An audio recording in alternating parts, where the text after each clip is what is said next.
So, hi guys, welcome back to the Super Smash final of 2025-26. The final is between Northern Brave and Canterbury. Canterbury winning their match yesterday convincingly against Auckland Aces and booking their place in this final. Northern Brave obviously finished top of the table in the points table, so they came straight through to the final. Canterbury had to do it the hard way, qualified and won yesterday. As we see a good first ball, looking to cut it away, and dot ball to start the over.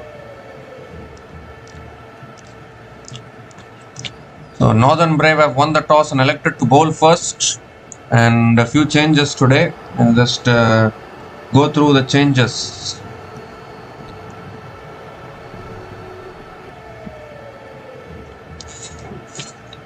Christian Clark is into the playing 11 for Northern Brave in place of Joshua Brown. He's chopped it on here. First wicket for Northern Brave. Zach Gibson gets the breakthrough, and Canterbury one down early, looking to cut it away. That shot was too close to the body to cut, I guess. And it's chopped back onto the stumps, and exactly what Northern Brave would have wanted. Early breakthroughs.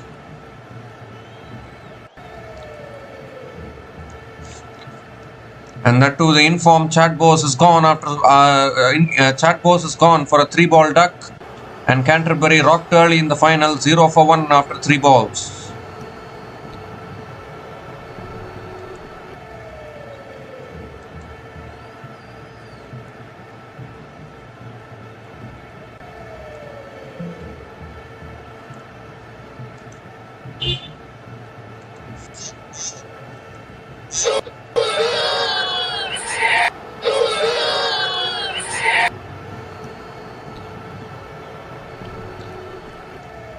So Christian Clark is into the playing 11 today for Northern Brave in place of Joshua Brown. That is the only change which Northern Brave have made. If anyone remembers Christian Clark, he was part of the ODI series win for New Zealand against India recently in India. The Christian Clark was in the New Zealand team which won the ODI series in India. It's a historic win here. So definitely he will have a lot of confidence, Christian Clark, coming into this game. So Henry Nichols is the new batter to the crease. Chad Bose unfortunately not able to get a start today, getting out in the very first over. Hopefully we don't see a similar kind of a one-sided game like what we saw yesterday between Auckland Aces and Canterbury. In which case Auckland Aces batted first and they just collapsed to 106 all out. We don't want to see those kind of things once again. So that's a full delivery, and Henry Nichols defends it back to the bowler.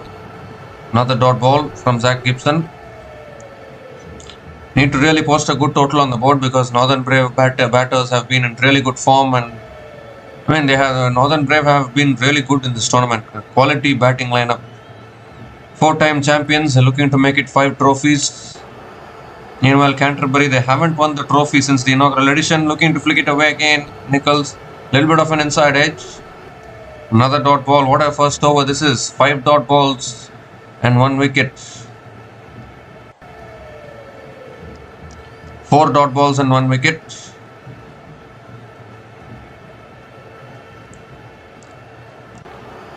A really good start here from Zach Gibson.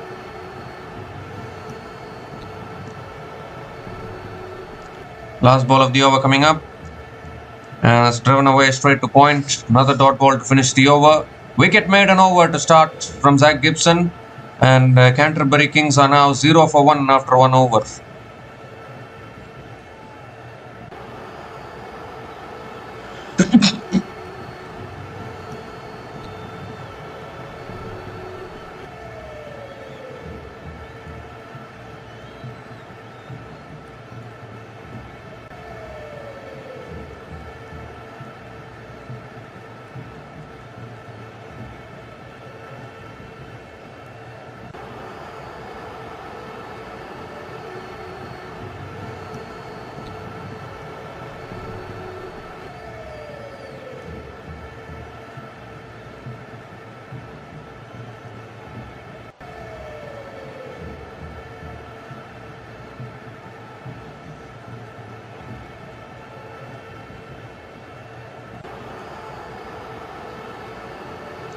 So Scott Kugelin is the new bowler into the attack now. He's into the attack. He's going to be bowling the second over. And this is where I think Northern Brave have great variety in their bowling. Tom Latham is on strike. Can he get going today? Can he fire with the bat? Kugelin over the wicket. Oh, extra bounce there. Latham looking to flick it away. It's gone off the pads to the slip quadrant. And again a dot ball to start the over.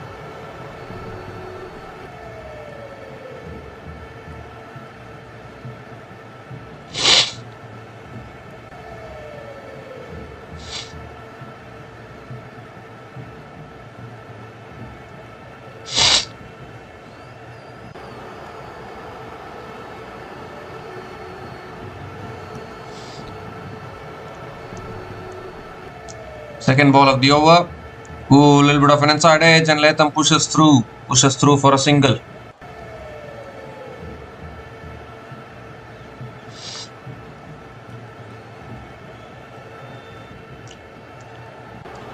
So it is the grand finale today. Northern Brave, the 4-time champions versus Canterbury, 1-time champions. Of course, Canterbury looking to improve on their count of the titles, trying to win their second trophy today. Northern Brave looking to make it 5. Till now, I think Auckland Aces are the one team which are having 5 titles.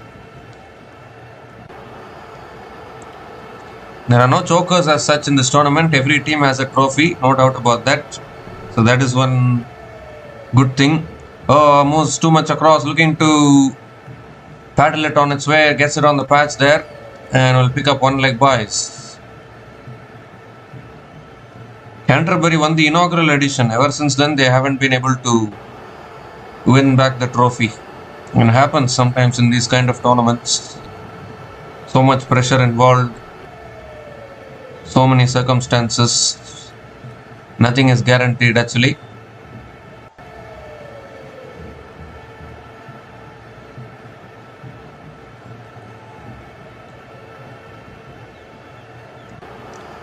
This time it's flicked away again by Latham towards mid-wicket and picks up another single.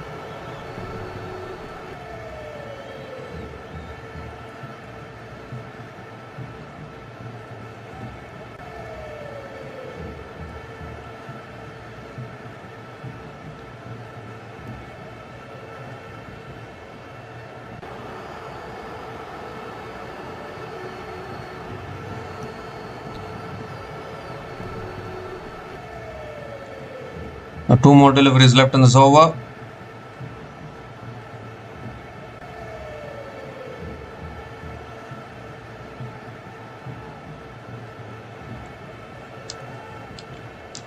Henry Nichols is back on strike. Full again, flicked away again. Down the ground to mid-on, and Nichols picks up another single.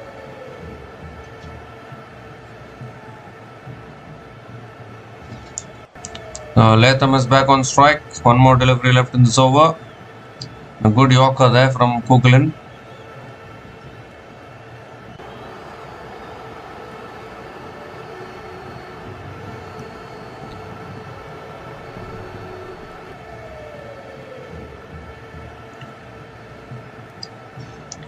Last ball of the over. That's on the pads, flicked away again by Latham. Will pick up another single to finish the over. Good over from Scott Kugelin. 5 runs came from that over, and Canterbury Kings are now 5 for 1 after 2 overs.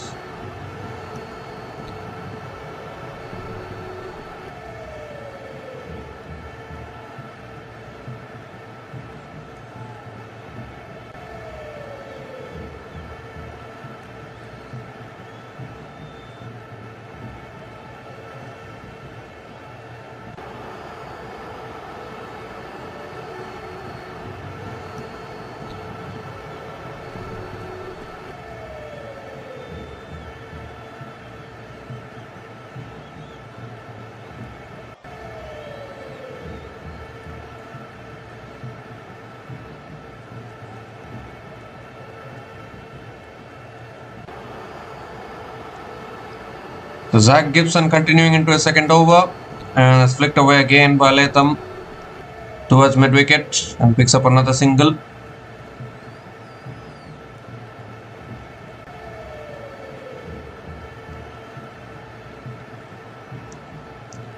Still no boundaries in this innings so far. Rotating the strikes a little bit.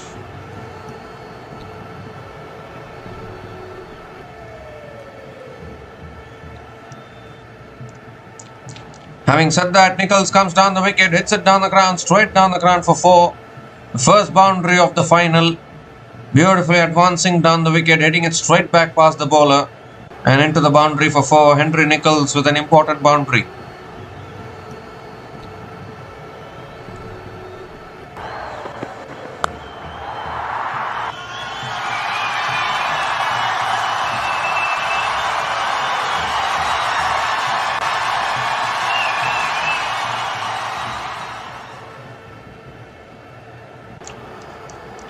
Oh, this time he moved across looking to paddle it away. Has paddled it to the keeper. And another dot ball here.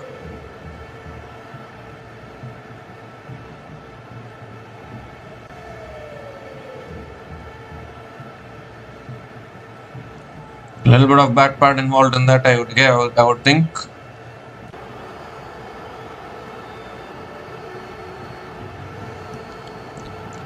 Comes down the wicket, cuts it over the top, and that should run away for 4 as well. Yes, it does. Second boundary in this over from Henry Nichols. So now Nichols starting to show some positive intent.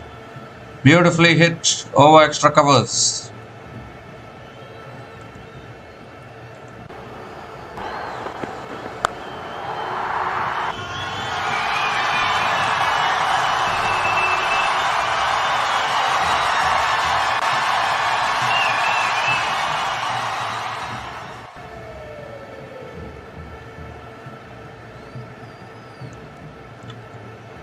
This time moves across, looks to paddle it away. It's towards short fine leg, and Henry Nichols will pick up 1 leg byes. Picks up the single leg by single it is. Tom Latham is back on strike.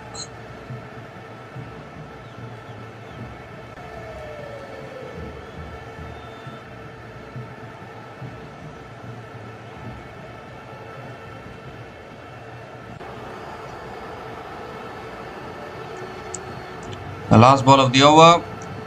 He goes for the paddle, looking for the scoop shot there, and then changed his shot. Hits it towards third man for 4. So 3 boundaries in that over. Really good over for the Canterbury Kings. 14 runs came from that over, and Canterbury Kings are now 19 for 1 after 3 overs.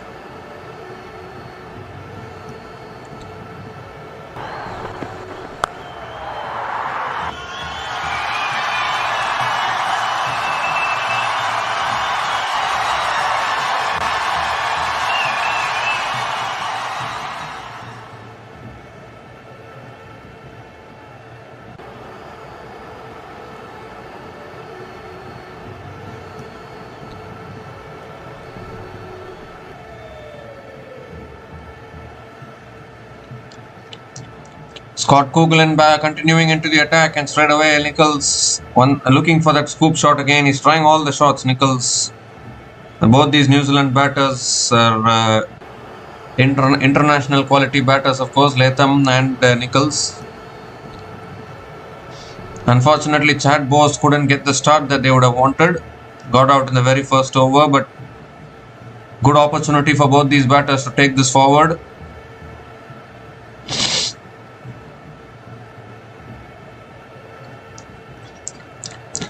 This time comes down the wicket, swings and misses.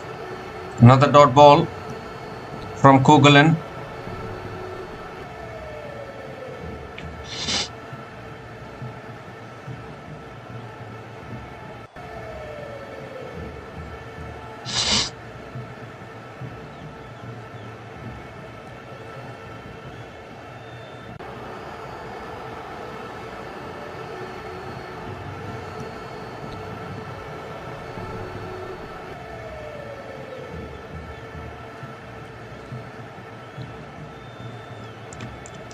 He goes for a big shot. It's gone off the edge. It's towards third man. No one back there.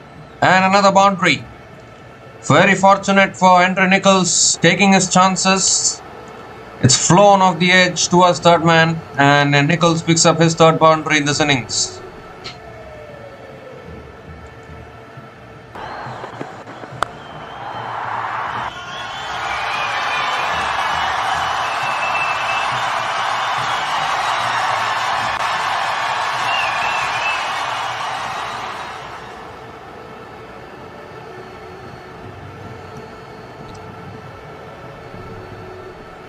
Three more deliveries left in this over.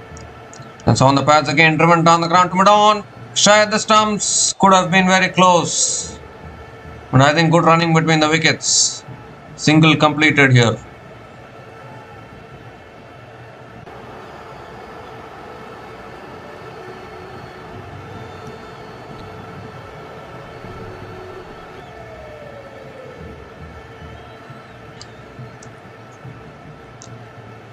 Tom Latham is back on strike. Two more deliveries left in this over.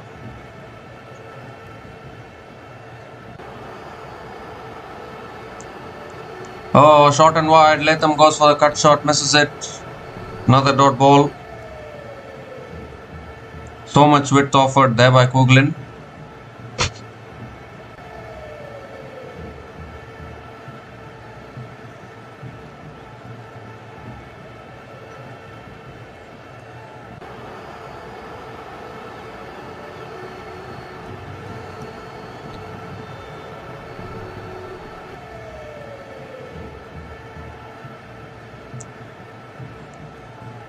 The last ball of the over. And that's driven again. Past that fielder there. It won't go for four. Good fielding at deep point. And Latham will come back for a couple of runs. Good running between the wickets. Another couple of runs to finish the over. 7 runs came from that over. And Canterbury Kings are now 26 for 1 after 4 overs.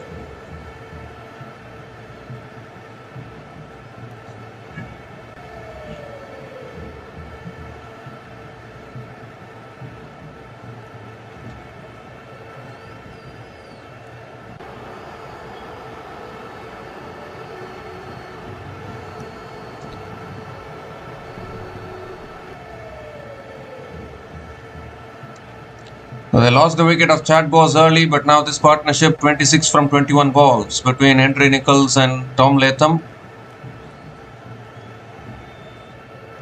And now Brett Hampton is the new bowler into the attack for Northern Brave.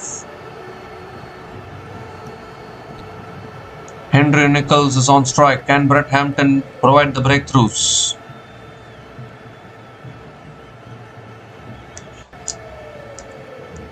Hampton over the wicket. That's short and that's pulled away by Nicholls towards deep mid wicket. Only pick up the single.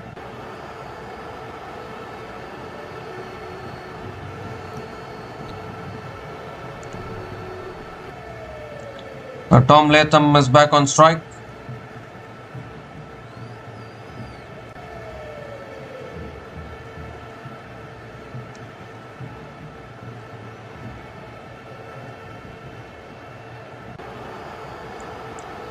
Oh, Latham comes down the wicket edge. Oh dear, it's eluded third man and that's 4. Looking to advance, looking to go down the ground. Flew off the edge. For a moment, the short third man fielder was interested, but it's just about eluded him and into the boundary for 4. Latham with his second boundary in this innings.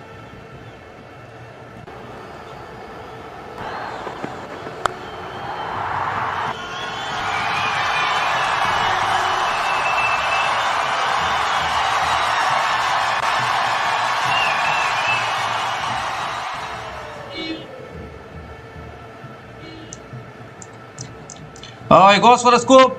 I think he's got it enough. He has all the way. Has it? No, it's bounced inside. It's bounced inside. So another boundary here. Back-to-back boundaries for Latham. Innovative batting here from Tom Latham. Moving inside the line and playing the scoop shot straight over the keeper. You can't set a field for that kind of a shot. And he'll pick up another boundary.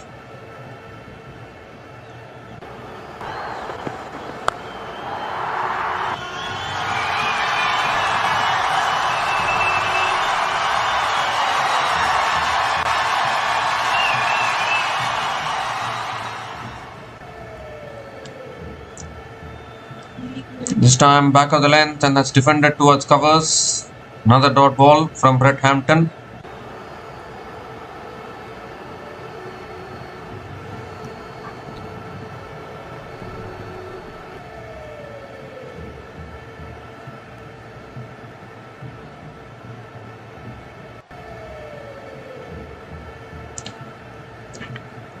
Two more deliveries left in this over.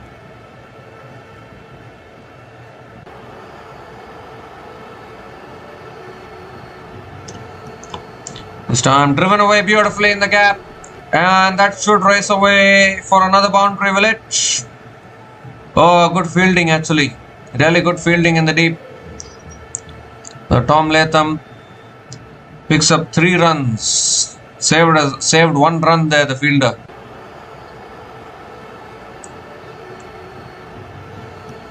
They say every run is valuable. Every 1 run saved makes a difference.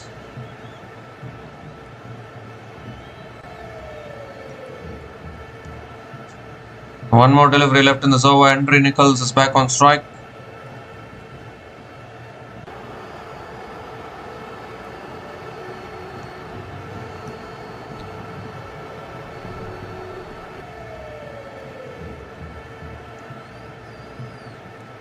Last ball of the over. That's edged and it's taken. There's the second wicket here. Brett Hampton gets the breakthrough. Nicely driving away from the body there. Henry Nicholls got the edge. Really good catch by the keeper, diving across to his left. And this partnership, which was starting to look dangerous, has been broken here. A big wicket of Henry Nicholls. And Northern Brave, just when they needed a wicket, they've got the breakthrough. Henry Nicholls is gone after scoring 16 runs from 15 balls. And Canterbury Kings are now 38 for 2 after 5 overs.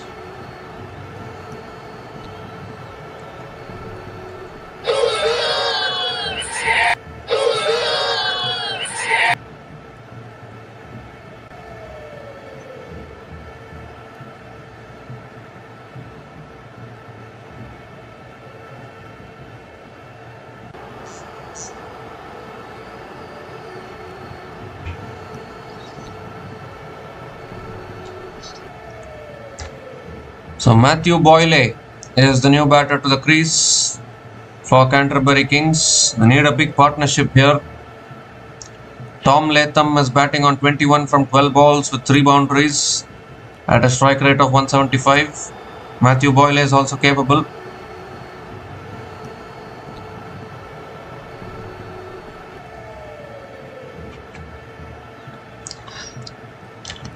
And there we go, a man who is making a return to Super Smash this season, and that too for the final. Christian Clark is the new bowler into the attack for the Northern Brave. Won the ODI series against India in India. Famous win, he was there in the team. And that's driven beautifully by Latham. That'll be 4, I think. Does it beat the fielder? Yes, it does. Races away for 4. So it doesn't matter if wickets are falling at the other end. Tom Latham will continue to find the boundaries at one end. Starts the over with the boundary. Beautiful cover drive.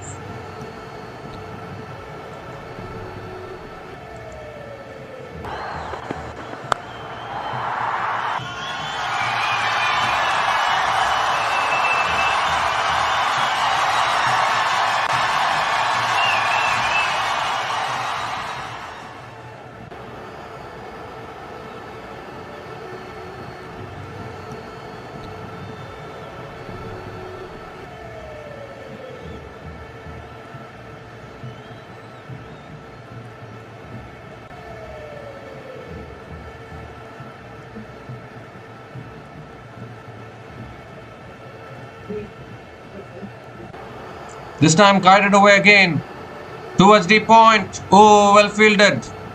Well fielded, and Tom Latham picks up another couple of runs here.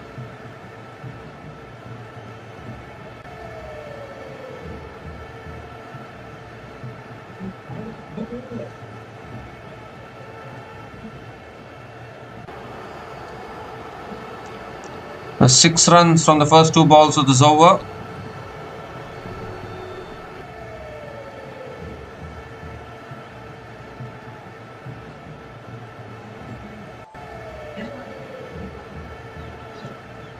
This time goes for the drive again, but Latham unable to make connection. Dot ball here from Christian Clark.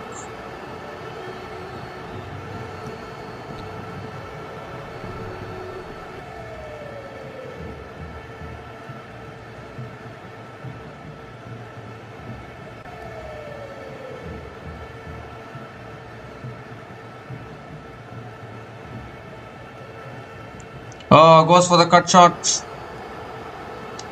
Unable to make connection. Another dot ball from Christian Clark.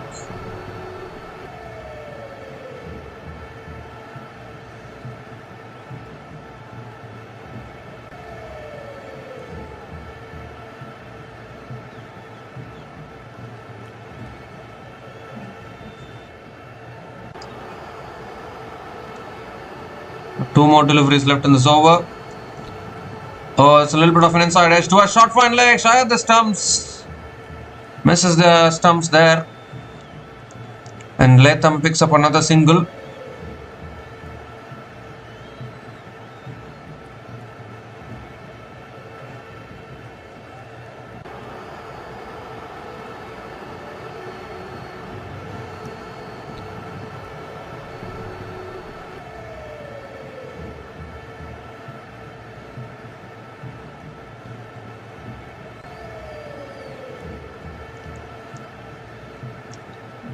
So Matt Boyle is back on strike. Last ball of the over the wicket now. And comes down the wicket, drives it towards covers. And picks up another single to finish the over. 8 runs came from that over. And Canterbury Kings are now 46 for 2 after 6 overs after the power play.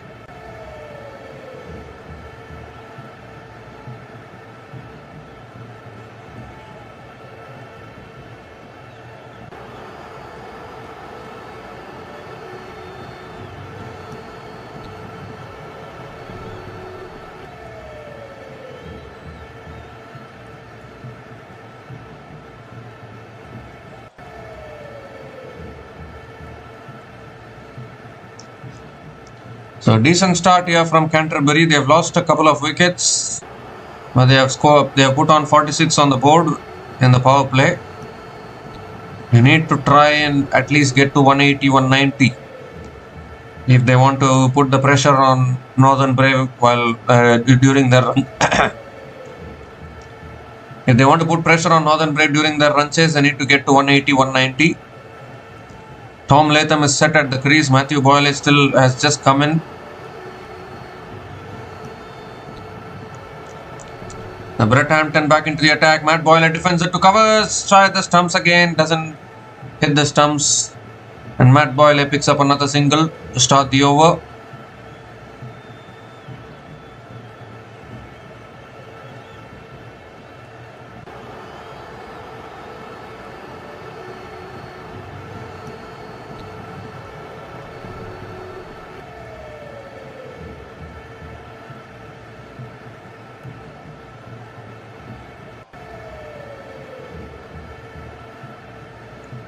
This time it's driven again, straight to covers.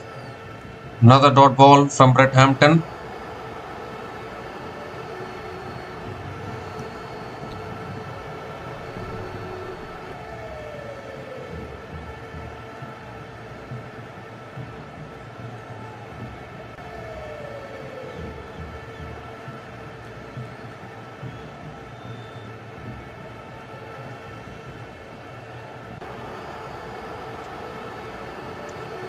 Oh, that's short and that's pulled away. It's in the air though. Fielder can't get there.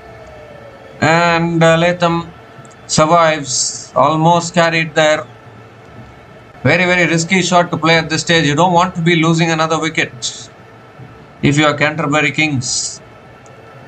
Was looking to play the pickup shot. Didn't get enough power on it. And luckily, because of lack of enough power, it didn't carry it to the fielder. Latham picked up another single. 2 runs from the first 3 balls of this over. And now Matt Boyle goes in the air. Oh, what a good effort. Excellent effort. Jumped high, couldn't hold on to it. And Matt Boyle picks up another couple of runs. 50 comes up for Canterbury Kings. 50 comes up in 6.4 overs, but that was a fantastic effort actually. Ooh, that would have been the catch of the tournament if he had taken it. Diving across to his right, jumping high, flying high as well. Normally you see Kiwis taking these kind of catches in international cricket. Really good fielders actually.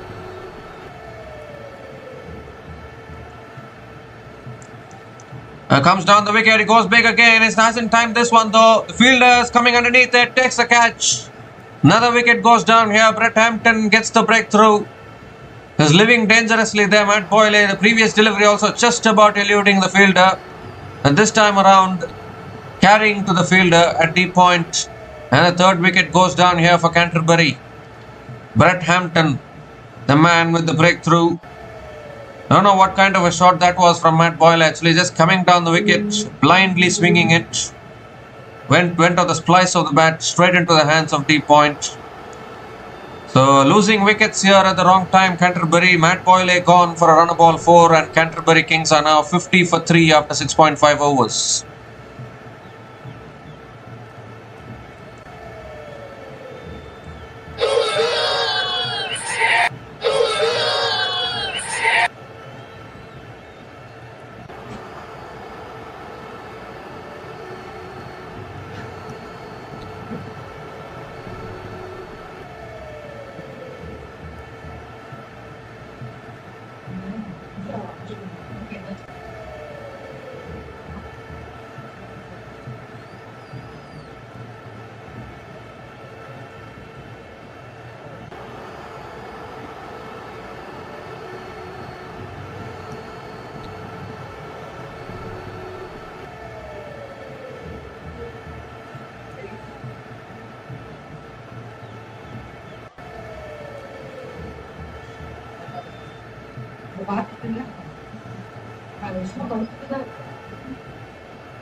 So Cole McConkie, the captain.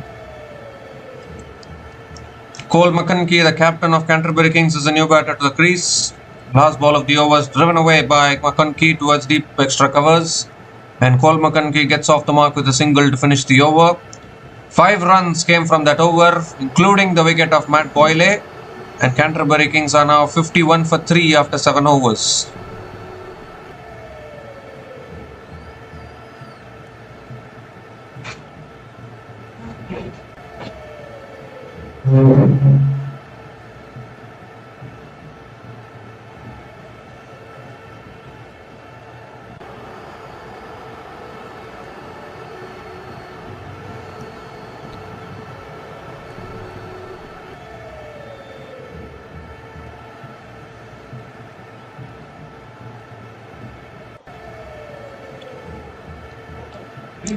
So Tim Pringle is the new bowler into the attack. Finally some spin being introduced by Northern Brave. Badly need a partnership here, Canterbury Kings. They are losing wickets at regular intervals. 3 wickets down already. Current run rate 7.29. Latham is set at the crease. Still Mitchell, Hay, Leo Carter, Blackie Harper, Sean Davey to come in. They can all bat. Pringle coming around the wicket. Oh, appeal for a catch here. Umpire says not out. No reviews available. No reviews available. McConkie looking to drive away from the body. Almost got a nick. Billy Bowden is a good umpire actually. Says not out. The keeper was already celebrating actually as if there was a nick there, but umpire was not convinced. No reviews available in this tournament, so you have to go with the umpire's decision. Second ball of the over coming up. Goes for the reverse sweep. Oh, great fielding, outstanding fielding at point. Back-to-back dot balls here from Tim Pringle. Outstanding fielding.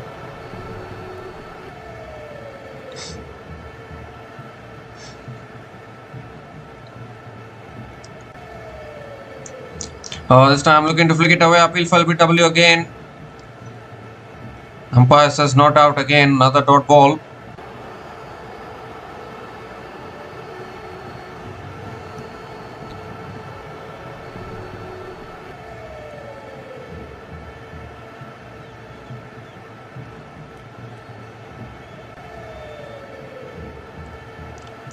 Comes down the wicket. It's it high in the air. Is there any fielder coming underneath it? Oh, juggled it. Completed the catch. And another wicket goes down here. The fourth wicket down for Canterbury. Tim Pringle strikes. And Canterbury are falling apart here once again. Batting first. Nicely bowled slower through the air there by Tim Pringle. Inviting the shot. And McConkie came down the wicket. One hand came off the bat as well. Only managing to sky it in the air. Really good catch at long on. And the captain, Paul McConkie, is gone after scoring 1 run from 5 balls. Canterbury Kings are now 51 for 4 after 7.4 overs.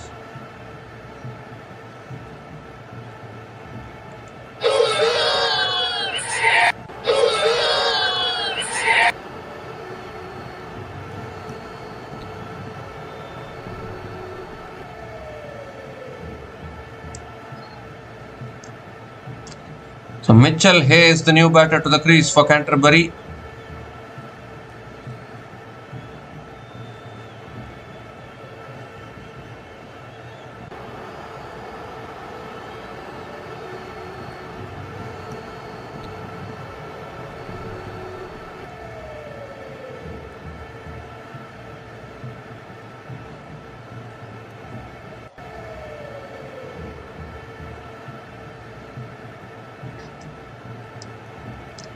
Mitchell Hay, 446 runs in his Super Smash career so far.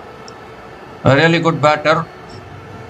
Best in this season, he has scored only 57 runs. Best score of 31. Plenty of work to do here. Canterbury in a lot of trouble. 51 for 4 after 7.4. Fifth ball of the over coming up. And it's flicked away by Mitchell Hay. Gets off the mark with a single.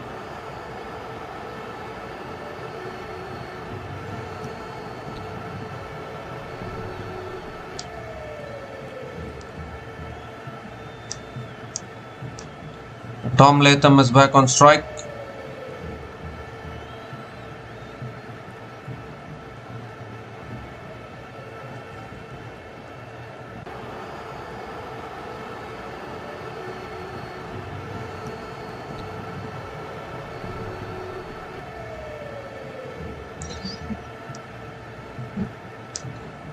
Last ball of the over coming around the wicket. Has flicked away again by Latham. Going to push for 2 here. Just a single to finish the over. The 2 runs came from that over, including the wicket of Paul McConkie. And Canterbury Kings are now 53 for 4 after 8 overs.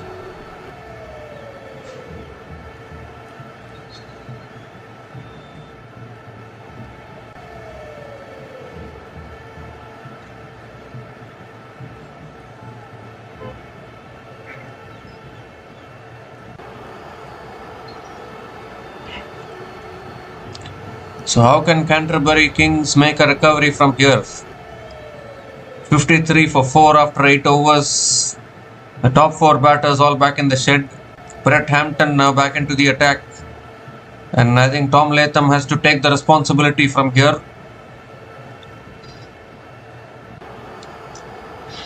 Latham on strike. Short ball pulled away by Latham. Oh, it's gone through. Oh dear. Deep square leg fielder. It's gone through him. Gone underneath him. And into the boundary for 4. So Latham starts the over with a boundary.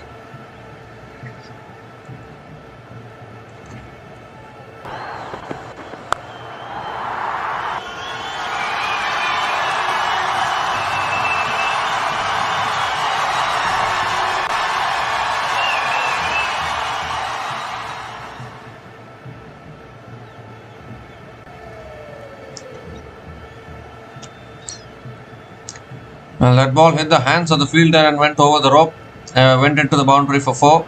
Second ball of the over coming up. And that's back of the length again. Latham punches it back to the bowler. Another dot ball from Brett Hampton.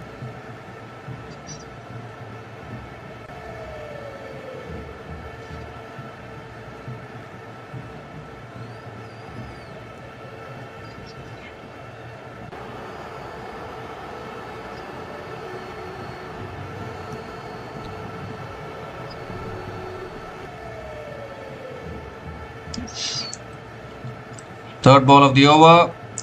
Goes for a pull shot. Fielder there takes the catch. Another one goes. What is happening here? This time it's Latham who's also walking back now. And Canterbury have lost half their side now. Just hit a boundary in this over. Was looking to go again. Hitting it in the air. Straight into the hands of deep square leg. Brett Hampton gets another wicket. And Canterbury are committing harakiri, committing self-destruction at the moment. Tom Latham, the set batter, is gone after scoring 34 from 23 balls. And Canterbury Kings are now 57 for 5 after 8.3 overs.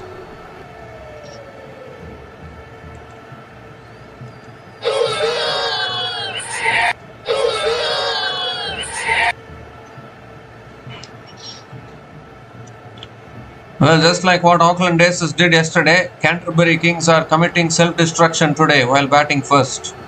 I don't know why the teams batting first, they just can't apply themselves to post a good score on the board.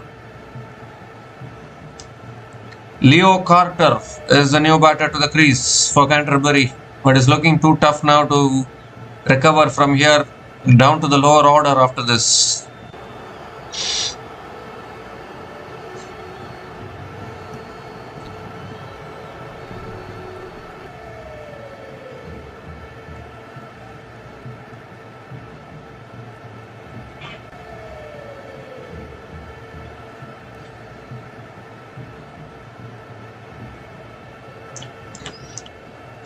This time it's on the stumps. Leo Carter defends it towards mid-wicket. Another dot ball from Brett Hampton.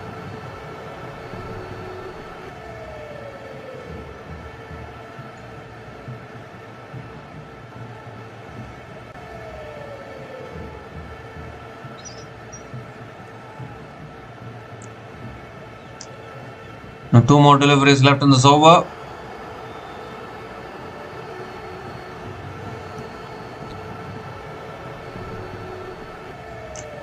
Oh, it's on the pads. It's gone off the pads. They'll pick up a single, I think. 1 leg by as it is. Or is it off the bat? It's given us 1 leg by. So Leo Carter not yet off the mark. It's off the pads. The single. Mitchell Hay now back on strike.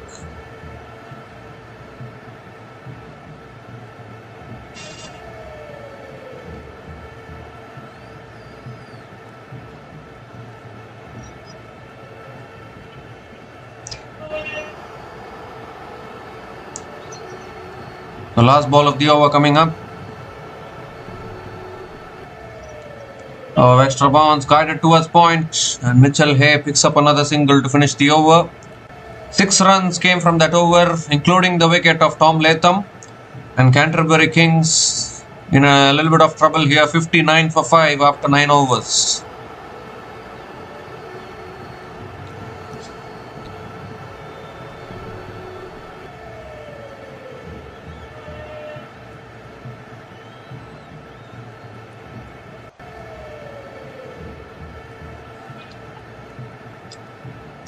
Well, this is exactly what happened to the Auckland Aces yesterday. Auckland Aces won the toss, elected to bat first, and they just kept on losing wickets like this, and they got bundled out for 106 runs, and it became a one-sided run chase. Canterbury were chasing yesterday, so they chased it down and won the match convincingly. Now Canterbury are at the receiving end, batting first, 59 for 5. Tim Pringle now back into the attack. And Mitchell Hay drives it back to the bowler. Again a dot ball to start the over.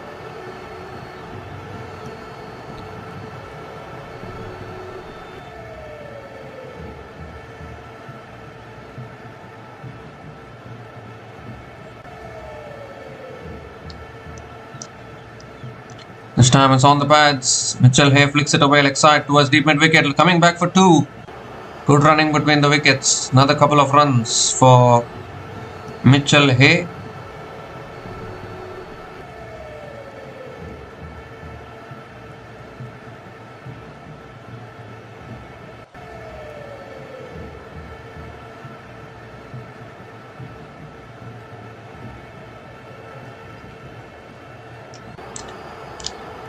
This time it's tossed up again. And Mitchell Hay hits it down the ground to long on. Picks up another single.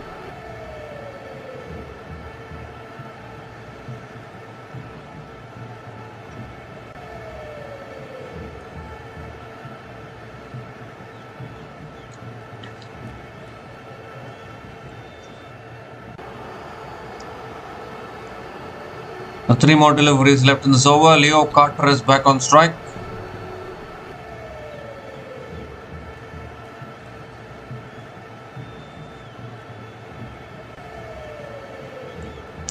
This time Carter cuts it away straight to covers. Not a single. Really good over this. 4 runs from this over. Still 2 balls left.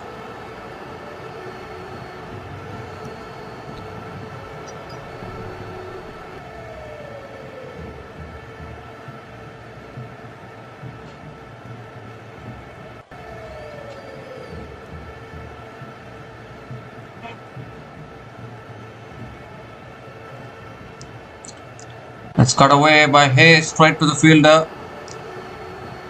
And Mitchell Hay picks up another single.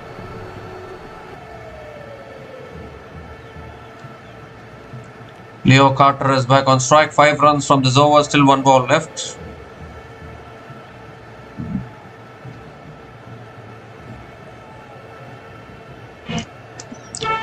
Last ball of the over is defended nicely by Leo Carter. Another dot ball to finish the over. 5 runs came from that over. And Canterbury Kings are now 64 for 5 after 10 overs.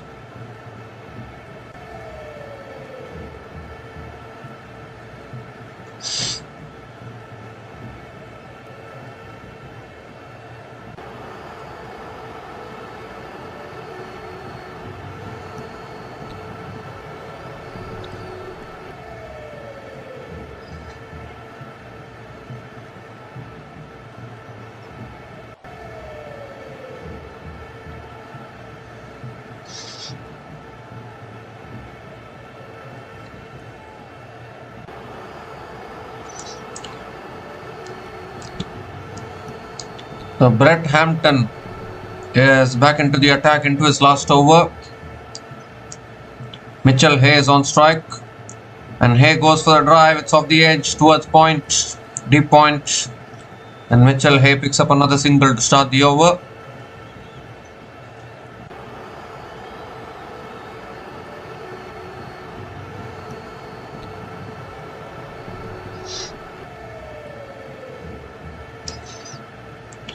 Brett Hampton has already picked up 3 wickets. What an all-rounder he has been in this season. Runs with the bat, wickets with the ball. 3 for 23 in his 3.1 overs so far. Outstanding bowling actually.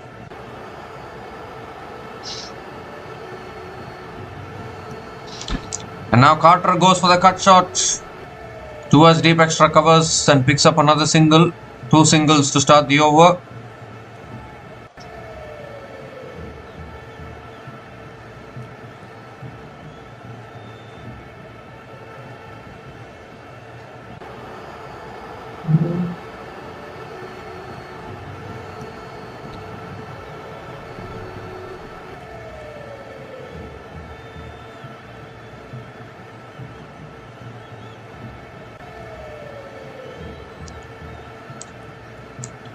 Third ball of the over coming up. And that's punched away by Mitchell Hay towards deep extra covers. And picks up another single.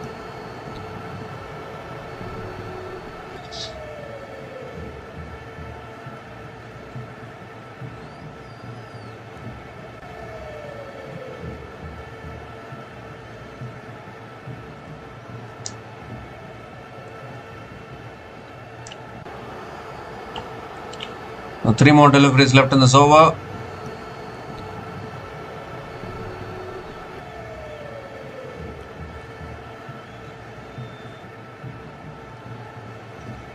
Oh, that's too high, I think. It's bounced too much, given as a wide by the umpire. So Brett Hampton has to reload that one again.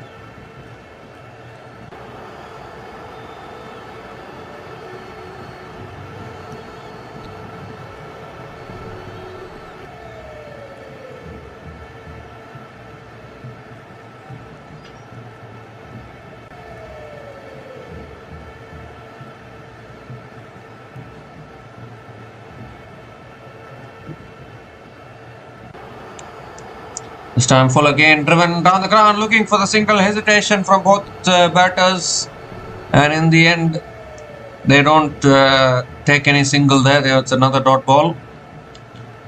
Big hesitation from both those batters.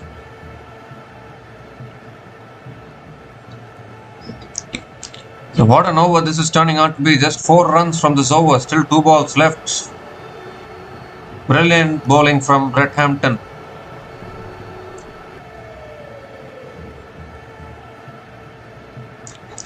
Comes down the wicket, goes over the top, and that's all the way for 6. What a shot! What a shot there from Leo Carter. There's a full delivery coming down the wicket, deposits it over long on for 6. They need plenty more of this, Canterbury Kings, and they need to do so without losing any wickets. It's the first 6 of the innings coming in the 11th over, and comes to the bat of Leo Carter.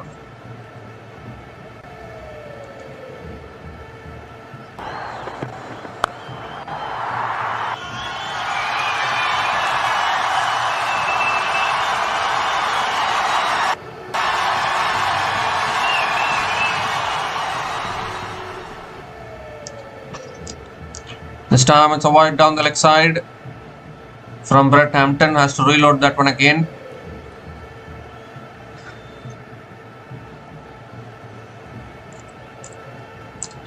"11 runs have come from this over, still 1 ball left."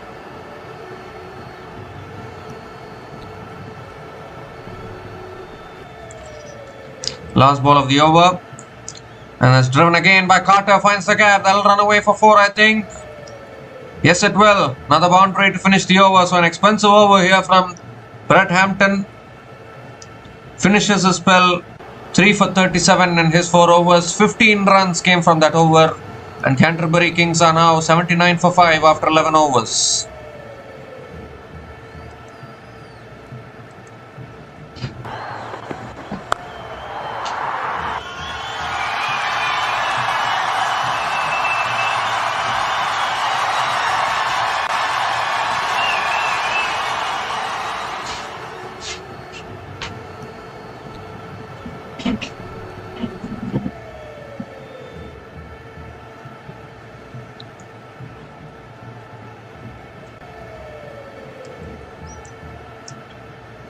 So 9 more overs left in this innings. And this partnership now 22 from 15 balls.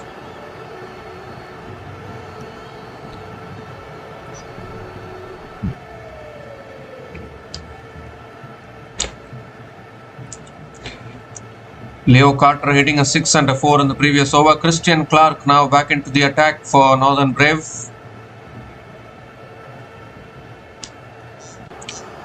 Mitchell Hayes on strike. Drives it away off the outer half of the bat towards deep extra covers, and Mitchell Hayes picks up another single.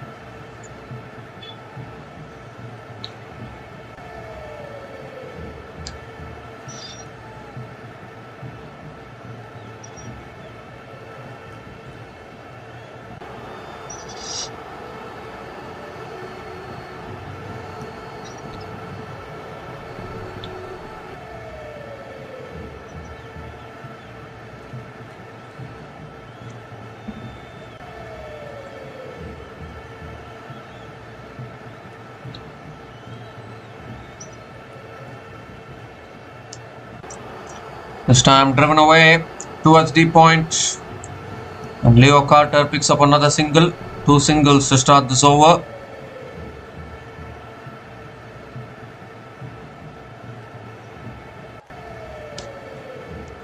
Mitchell Hayes back on strike.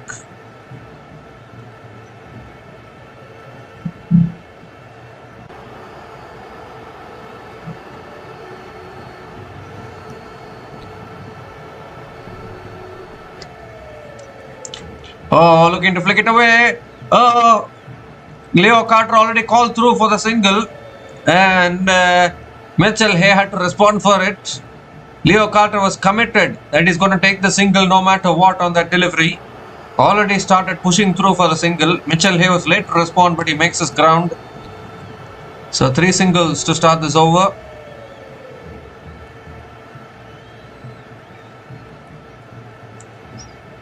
A good over so far from Christian Clark. 3 more deliveries left in this over.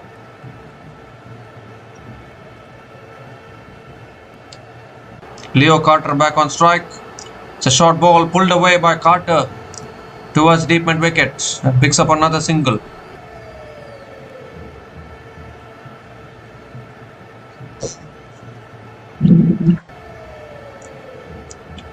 Four runs have come from this over, still 2 balls left.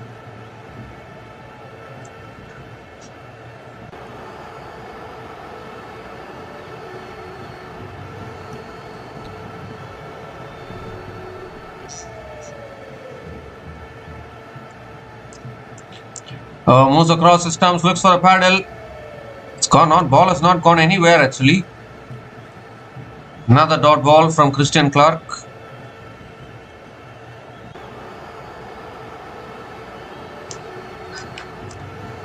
And one more delivery left in this over.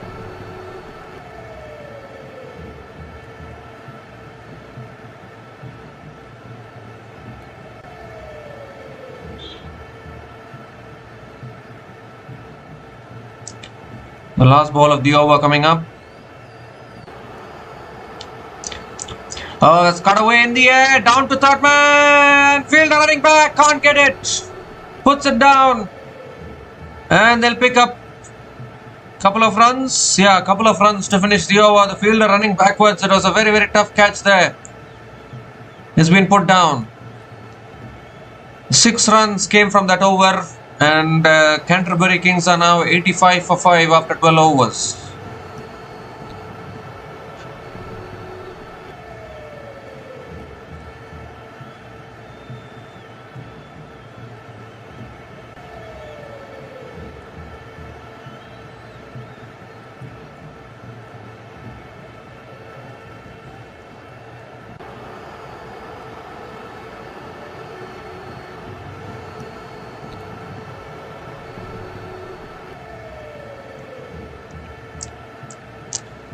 Zach Gibson is back into the attack for Northern Brave. Leo Carter is on strike.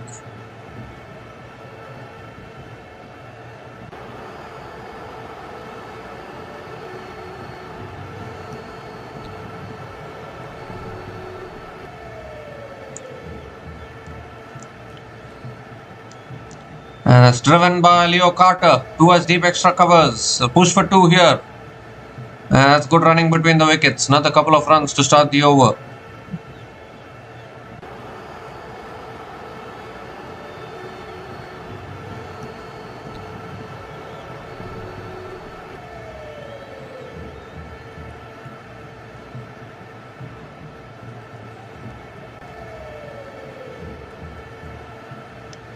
Oh, this time on the stumps, Leo Carter defends it back to the bowler. Another dot ball from Zach Gibson.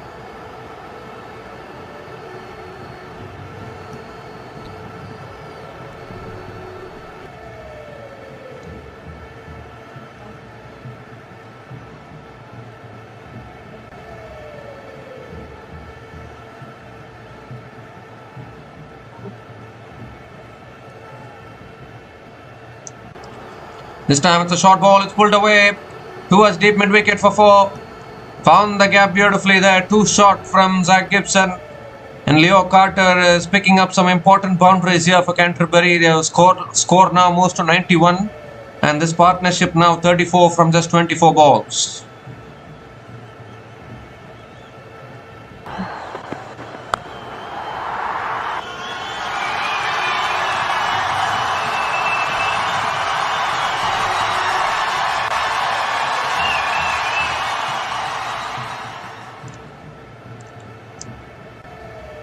This time it's a full delivery and Leo Carter comes down the wicket, hits it down the ground to mid-on and picks up another single.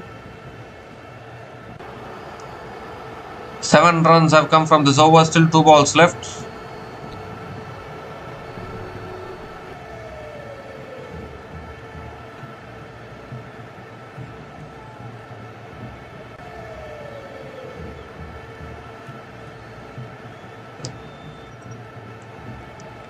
Mitchell Hayes back on strike.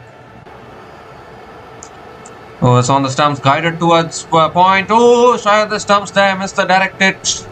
So close. So close to another direct hit there. Missed it. And another single for Mitchell Hay.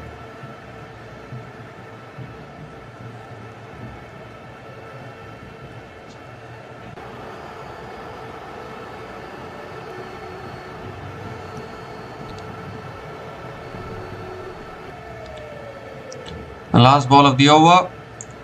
And it's pulled away again down the ground to mid-on. And Leo Carter picks up another single to finish the over. 9 runs came from that over.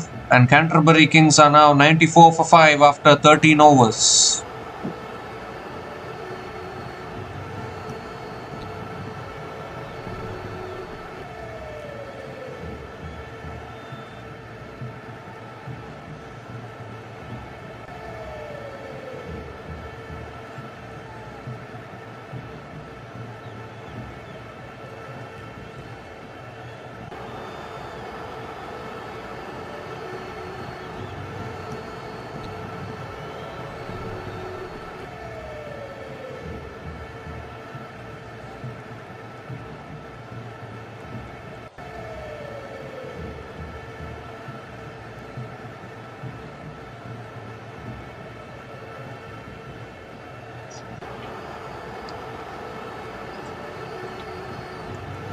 Still Lackey Harper left to come in, a wicket-hitter, of course. Tim Pringle back into the attack. That's cut away by Carter towards deep extra covers and picks up another single to start the over.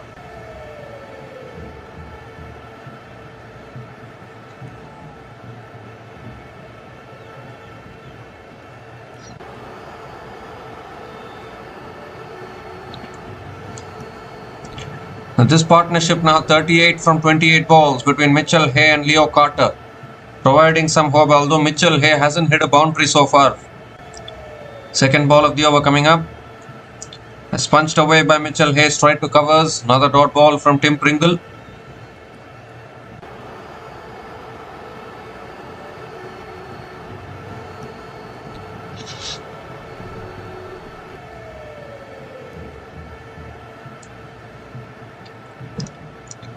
This time moves across the stumps, looking to flick it away. Uphill fell with W. Umpire says not out, and there's no DRSS. There is no decision review system in this tournament. So you have to go by the umpire's decision. Every time I have to remind that there is no DRS available, because in other tournaments you'll be discussing whether to go for the review or not as for those kind of decisions, but not in this tournament though. It's pulled down the ground by Mitchell Hay down towards long on and picks up another single.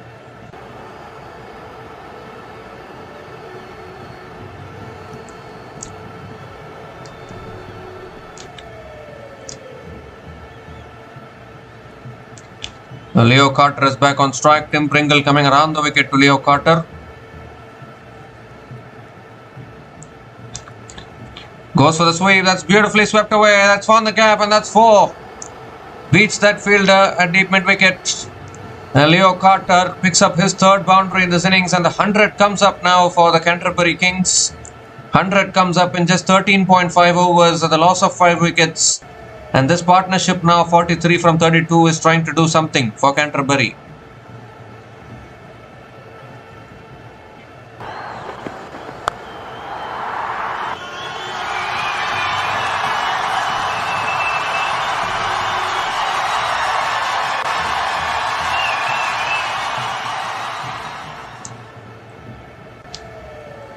Last ball of the over, short and wide, goes for the cut shot, unable to make connection.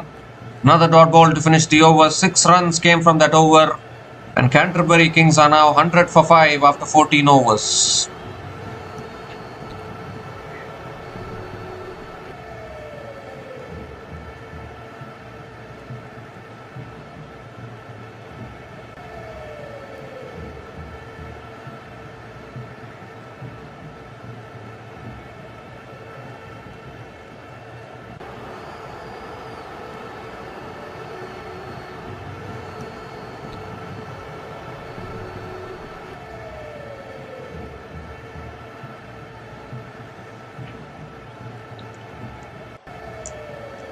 So Scott Coughlan is back into the attack now for Northern Brave. Mitchell Hay hasn't quite got going yet. Needs to go for the shots. Goes for a scoop. In the air though, down towards deep fine leg. And Mitchell Hay comes back for the second. Good running between the wickets. Another couple of runs to start the over.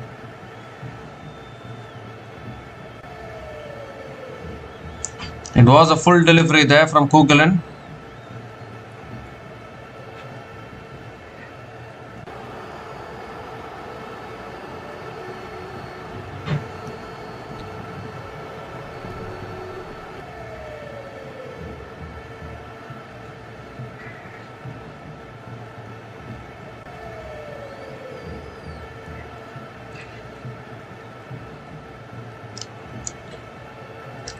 Second ball of the over coming up, and that's driven away again by Mitchell Hay towards deep extra covers and picks up another single.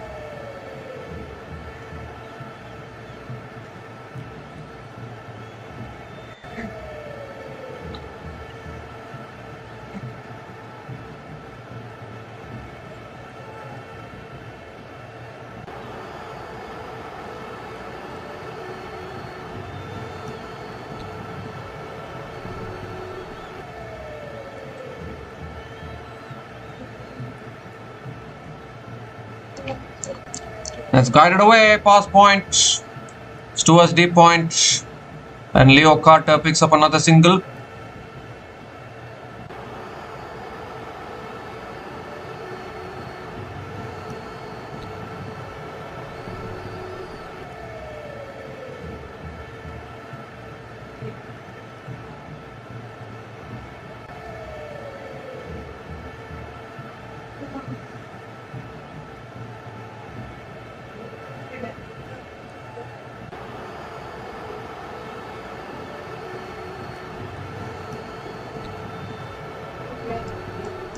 That's pulled away in the air, and it's towards deep fine leg,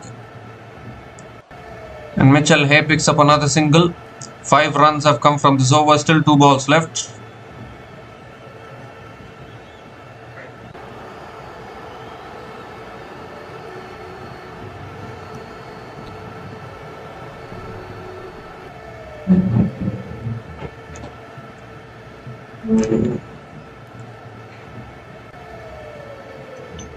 Two more deliveries left in this over. That's a slow ball, is flicked away again towards square leg. And Leo Carter picks up another single. 6 runs have come from this over, still 1 ball left. Really good over from Scott Coughlan. Partnership now 49 from 38 balls.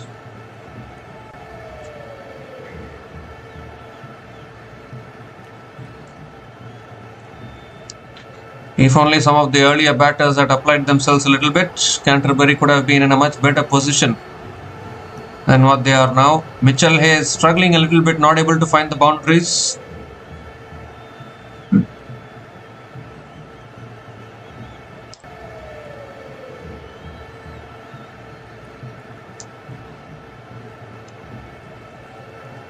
The last ball of the over coming up. That's flicked away by Mitchell Hay. Going to push for 2, I think. And that's good running between the wickets. Oh, almost a chance of a run out there, but well run. Another couple of runs to finish the over.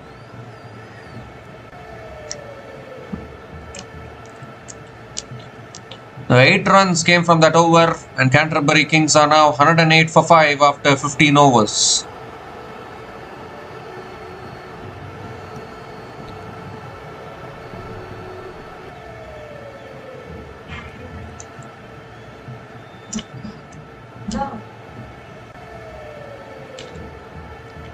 So it also brings up the 50-run partnership between these two batters. Partnership of 51 from 39 balls between Mitchell Hay and Leo Carter, providing some hope to Canterbury Kings. They were 57 for 5 when Tom Latham got dismissed. But then these two batters are trying to at least bat the full 20 overs and try and at least get to 150, 160 from here. Give something for their bowlers to bowl. Canterbury have Canterbury have a decently good bowling attack actually, so they can defend the scores. We saw yesterday how Auckland Aces struggled against Canterbury's bowling attack, so they just need to get the runs on the board.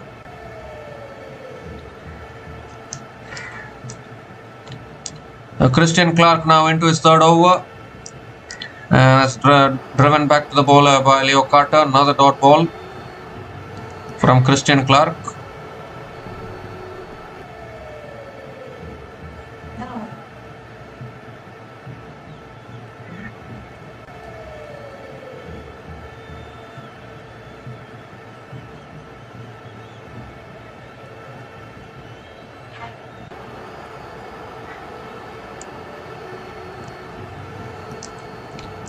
This time it's driven beautifully by Leo Carter through the covers, and that races away for 4.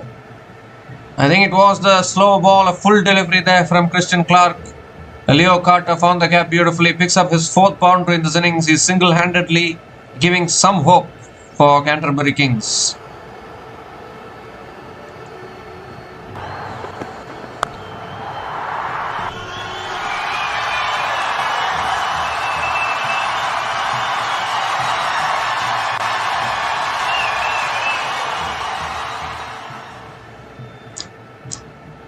This time goes for the drive again, beats the outside edge.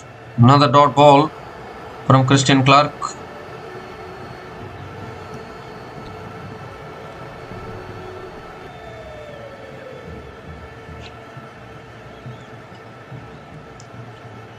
And 3 more deliveries left in this over. I need some support from Mitchell Hay also. He needs to find some boundaries.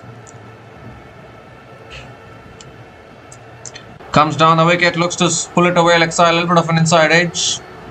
And Leo Carter picks up another single towards deep mid wicket.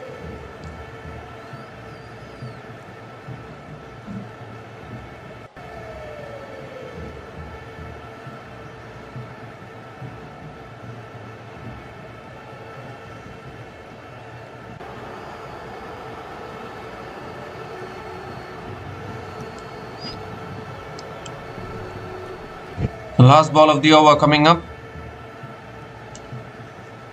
And that's driven back to the bowler. Another dot ball to finish the over. So just 5 runs came from that over from Christian Clark.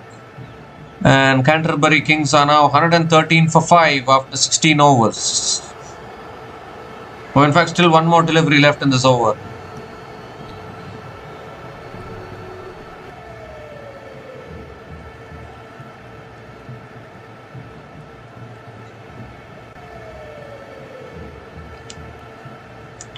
The last ball of the over coming up. Oh, that's pulled in the air. Could be out here. Oh, put down. Oh, my word. How can you drop that? Another couple of runs for Mitchell Hay. That's a simple catch gone down. Couple of runs to finish the over. 7 runs came from that over. And Canterbury Kings are now 115 for 5 after 16 overs with 4 more overs to go.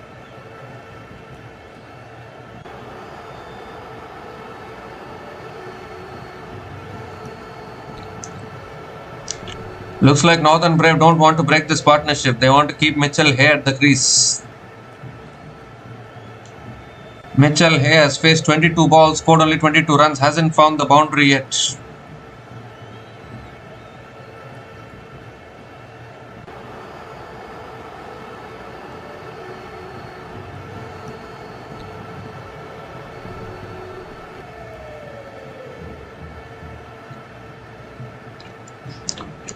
Zach Gibson back into the attack, and it's driven down the ground by Leo Carter towards mid-off and picks up another single.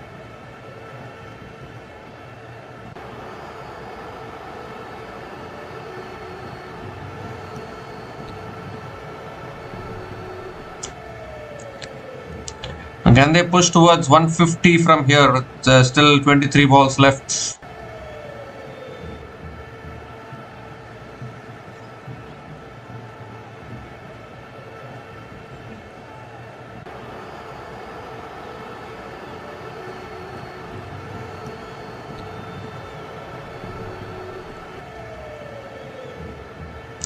Second ball of the over.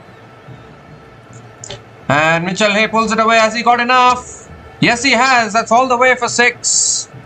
That is a fantastic shot from Mitchell Hay. Actually, he's been quiet so much. Hasn't hit a boundary so far. Finally gets hold of one and clears the boundary. Very important 6 for Canterbury Kings, and this partnership continues to grow.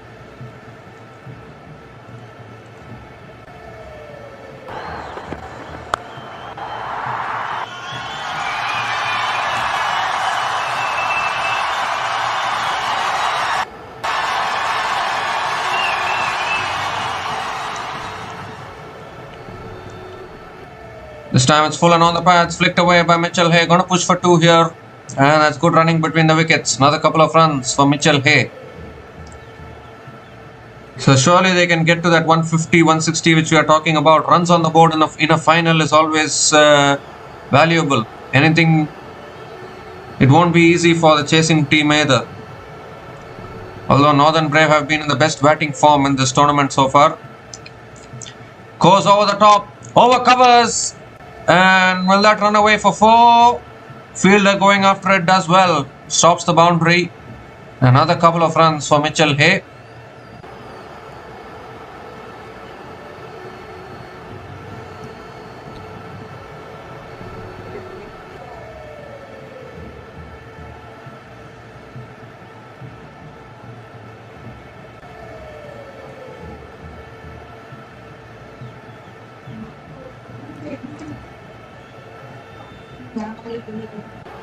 But 2 more deliveries left in this over.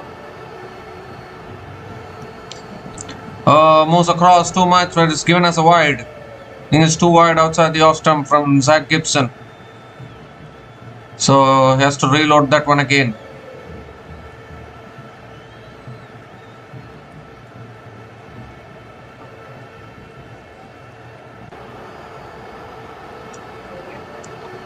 Two more deliveries left in this over.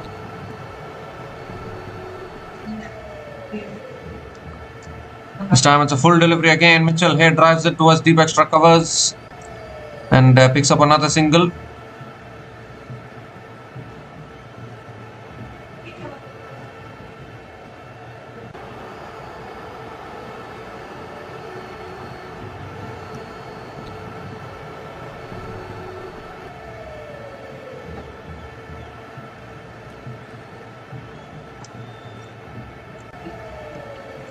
Last ball of the over coming up. Leo Carter naively look for the big shot here.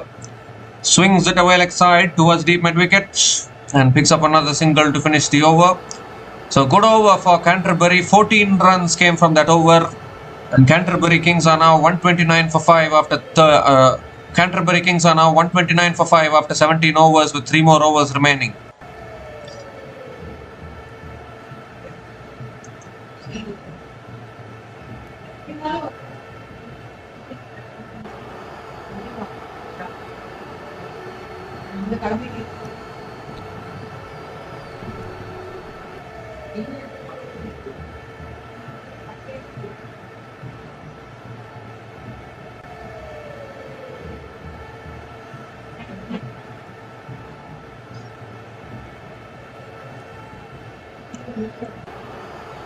The 3 more overs left in this innings. Tim Pringle bowling the 18th over. That's swept away by Leo Carter towards deep mid wicket and picks up another single. They have scratched their way to 130. It's still 17 balls remaining, and this partnership now 73 from 52 balls. They were absolutely looking dead and buried at 57 for 5. We need to give credit to both these batters for making a fight out of this, trying to get them to a good total. Mitchell Hay is back on strike. Second ball of the over. Hay comes down the wicket, hits it down the ground to long off and picks up another single.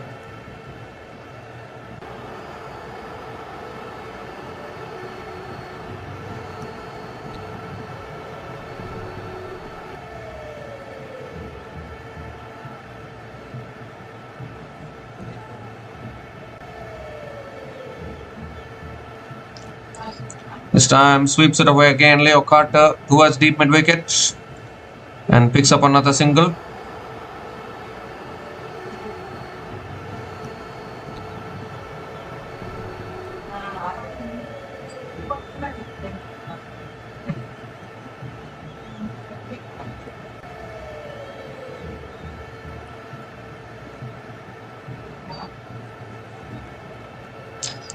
Short and wide, goes for the cut shot, it's in the air. It's towards deep, extra covers. And Mitchell Hay picks up another couple of runs. Good running between the wickets from Mitchell Hay.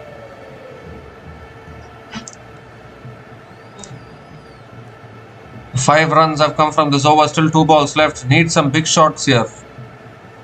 Now that both these batters are set at the crease, they can go for the big shots. They're coming to the end overs here, particularly against the spinner. And that's exactly what he does, but he's got height on it. I don't think he's got distance. Oh dear, it ball lands short of the fielders as well.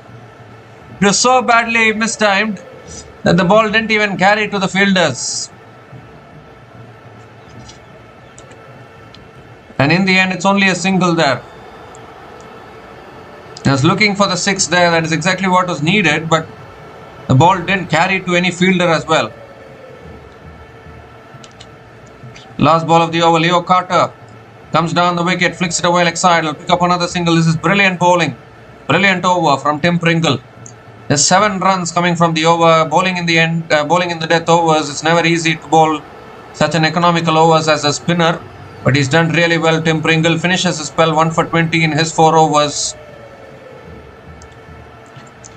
And Canterbury Kings are now 136 for 5 after 18 overs with 2 more overs remaining.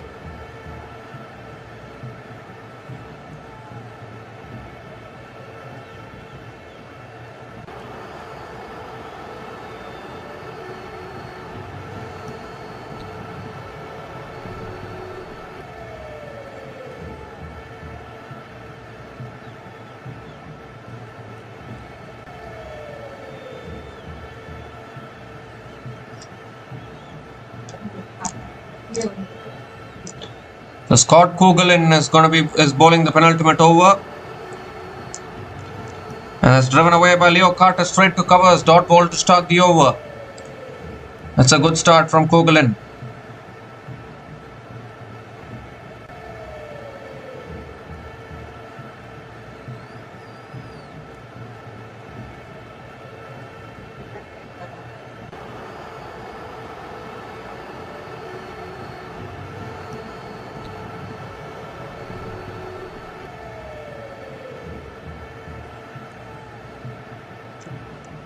This time comes down the wicket and Carter drives it away towards covers, picks up the single, gives a strike back to Mitchell Hay. 10 more deliveries remaining in the innings.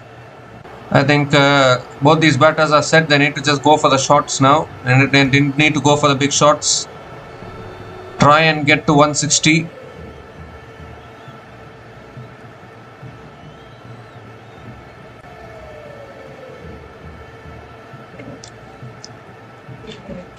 Christian Clark will be bowling the last over is what I would think, because Hampton has bowled out, Zach Gibson has bowled out, Tim Pringle has bowled out.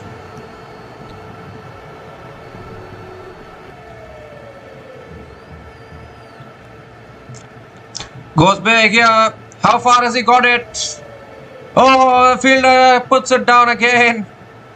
Oh my goodness, Northern Brave. Why are they dropping so many catches here? They don't want to break this partnership. That should have been taken there. Mitchell Hay is just not timing the ball. He's only hit 1-6 so far, offering many chances to the fielder. That was a very tough chance in all honesty for the fielder there.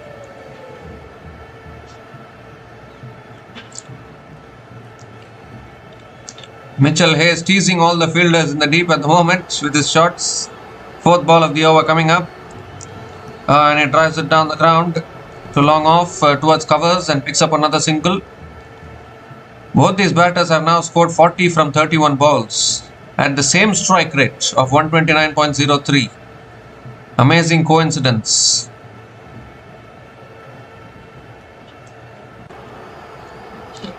Two more deliveries left in this over. You need to go for the big shots now. There's no point in keeping the wickets now because only 8 balls remaining in this innings. You need to keep your wickets in hand in the middle overs. This is the end overs coming. And that's exactly what he does. It's a top edge in the air. And it goes over the keeper. That's 1 bounce and into the boundary for 4 towards third man. And that is exactly what they need.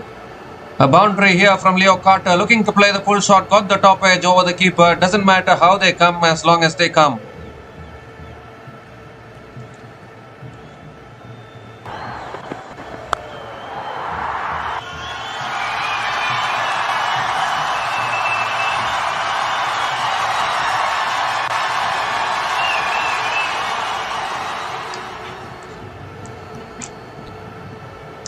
The last ball of the over coming up. Comes down the wicket, hits it down the ground to long on, and Leo Carter picks up another single to finish the over. Still a good over from Coughlin actually. 9 runs came from that over, and Canterbury Kings are now 145 for 5 after 19 overs with one more over remaining.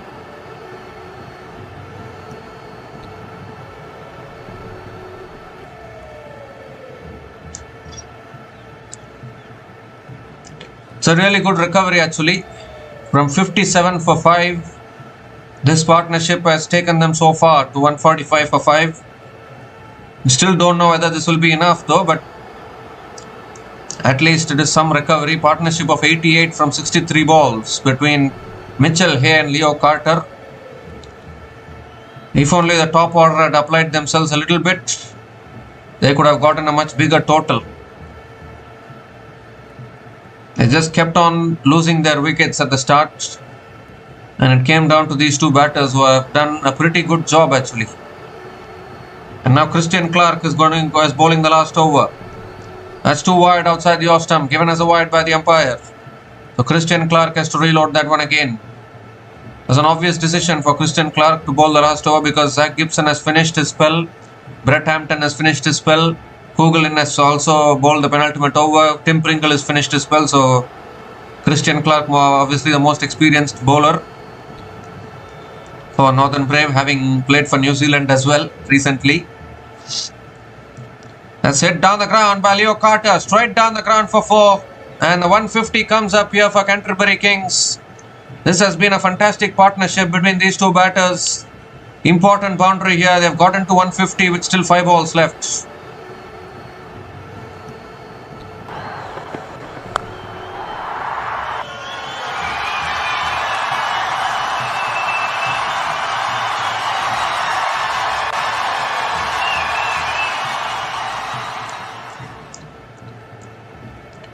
This time comes down the wicket, pulls it away leg side, it's in the gap. One bounce and into the boundary for 4 as well, towards deep mid wicket this time. Back-to-back boundaries from Leo Carter and brings up his half century as well. 53 from just 35 balls with 7 boundaries and 1 6 at a strike rate of 151.43. And could this be a match-winning knock or title-winning knock for Canterbury?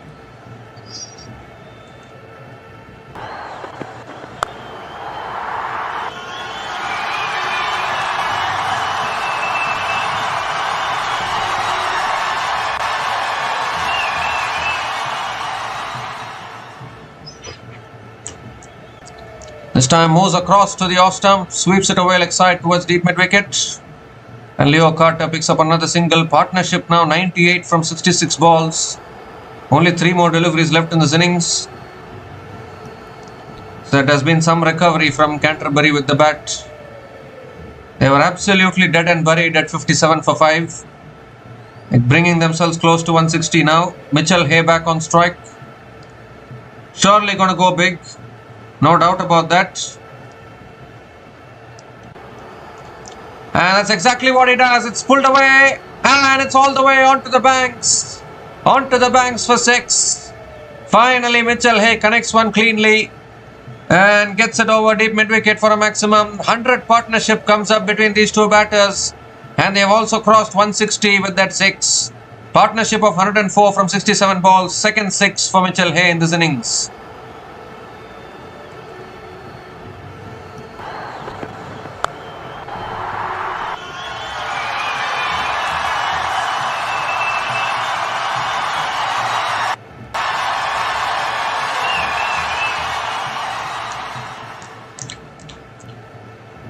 This time it's in the slot, he goes down the ground, all the way for 6. Back-to-back 6s from Mitchell Hay. He brings up his own half century, 52 from 33 balls with 3 maximums, no boundaries, only 3 maximums, and at a strike rate of 157.58. 22 runs have come from this last over, still 1 ball left.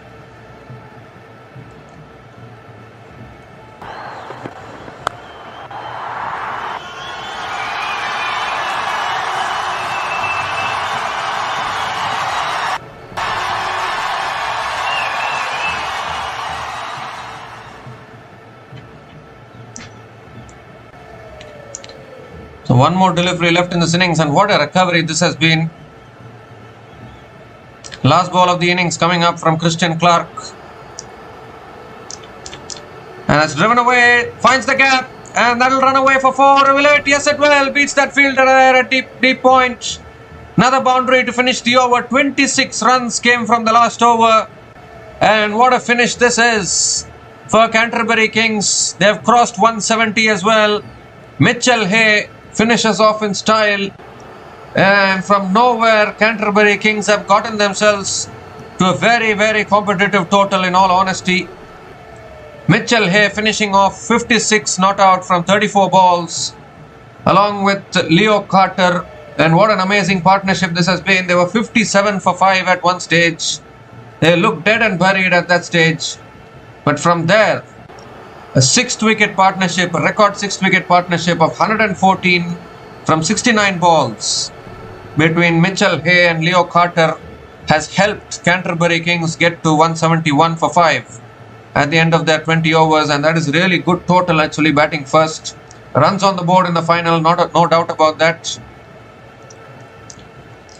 Mitchell Hay unbeaten on 56 from 34 balls with 1 boundary and 3 sixers at a strike rate of 164.71. And Leo Carter unbeaten on 54 from 36 balls with 7 boundaries and 1 6 at a strike rate of 150 as well. Fantastic batting from both those batters, helping Canterbury get to a really competitive total of 171 for 5. And if you look at the Northern Brave bowlers, Brett Hampton was the pick of the bowlers with 3 for 37 in his 4 overs. Scott Coughlan also bowled well, couldn't pick up a wicket though, none for 29 in his 4 overs. Zach Gibson 1 for 36 in his 4 overs. Christian Clark was taken to the cleaners in the last over, 26 runs in the last over. He finished with none for 47 in his 4 overs. Tim Pringle bowled really well, 1 for 20 in his 4 overs at an economy of only 5.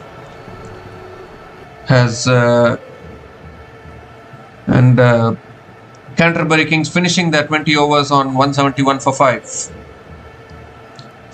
So Northern Brave, to win their 5th title in the men's Super Smash tournament, will need 172 runs to win this match from their full quota of 20 overs. We'll be back again shortly to cover the run chase. Until then, please stay tuned.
So hi guys, welcome back to the run chase here. Northern Brave, they need 172 runs to win this match and become the champions of Super Smash T20 tournament of 2025-26. It's been an outstanding tournament so far.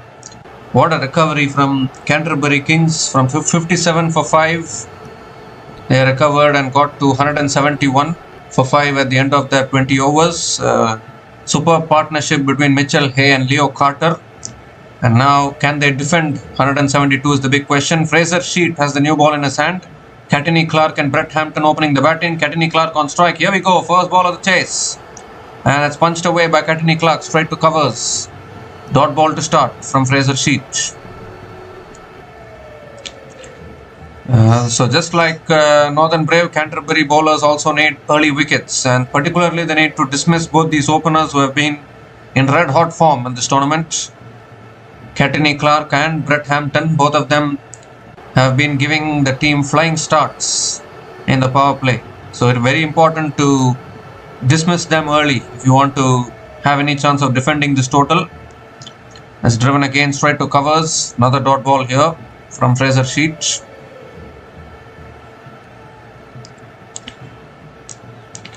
Canterbury have a good enough bowling attack. Actually, we saw yesterday as well against Auckland Aces the way they bowled out Auckland Aces for just 106 runs.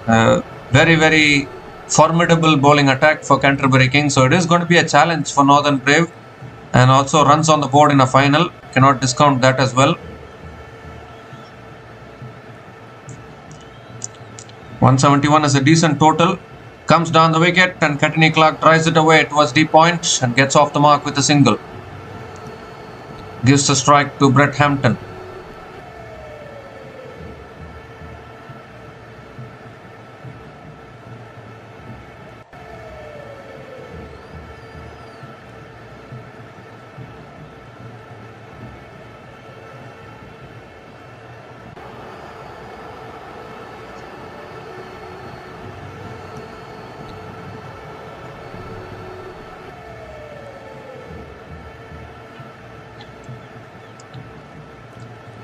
So 3 more deliveries left in this over. Brett Hampton is back on strike.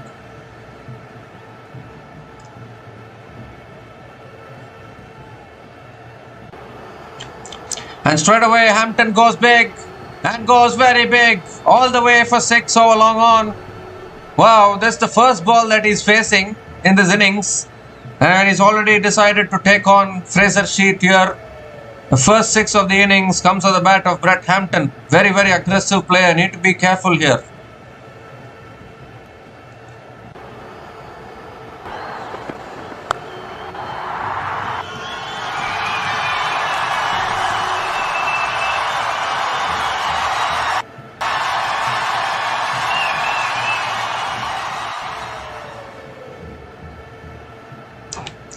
That is exactly why it is very important to dismiss both these openers, because they can be very, very dangerous when they both get going. Brett Hampton and Cattini Clark. It has been a very, very dangerous opening pair in this tournament so far. And I think they've lost the ball there in the process. A very, very clean strike from Brett Hampton.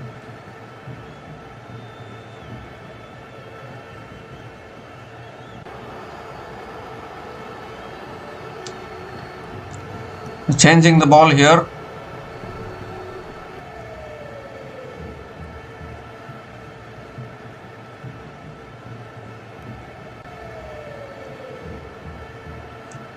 Brett Hampton doesn't need any sighters. Straight away deciding to go for the big one. Normally batters would want to settle themselves in, try and get an eye in, and then try and launch. Brett Hampton says, why do we even need sighters? So if you can hit a 6 first ball of your innings. This time on the pads, flicked away, short fine leg does well, good fielding. And Brett Hampton still picks up the single.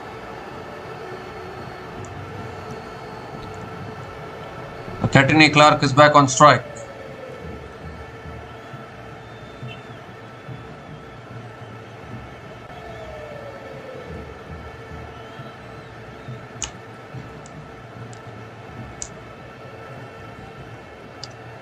The last ball of the over coming up.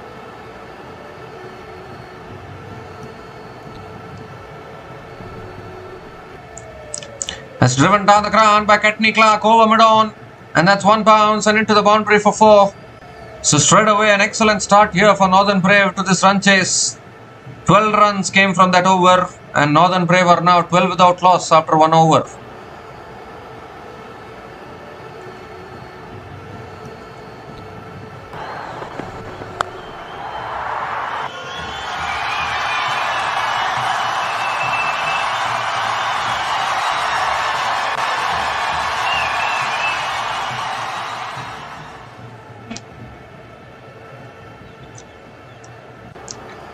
This is exactly what both these openers can do. Always take the attack to the opposition. Canterbury are leading in the head-to-head against Northern Brave, but head-to-head doesn't matter on a day like this. Michael Ray now is the new bowler into the attack for the Canterbury Kings. They need to break this partnership, they need early wickets. Just imagine, Canterbury lost a lot of early wickets, made a recovery. It's full this time, driven beautifully by Brett Hampton. Will that run away for 4? I don't think so. The fielder running after it does well, and Brett Hampton picks up another couple of runs to start the over. Straight away positive intent here from both these openers, going after the bowlers of Canterbury.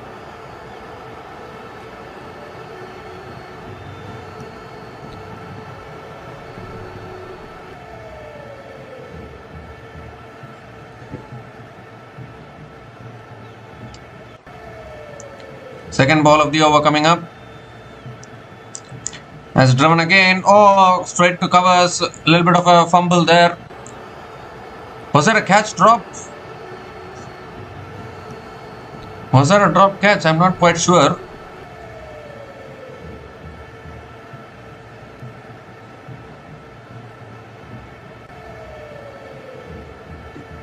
Looked as though it was going along the ground. It's given as catch drop. I'm not quite sure about that. Courtney Clark is back on strike.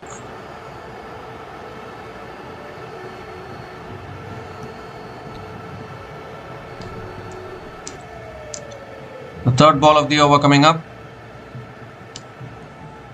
Moves across his stumps, flicks it away again. Courtney Clark towards mid-on and picks up another single.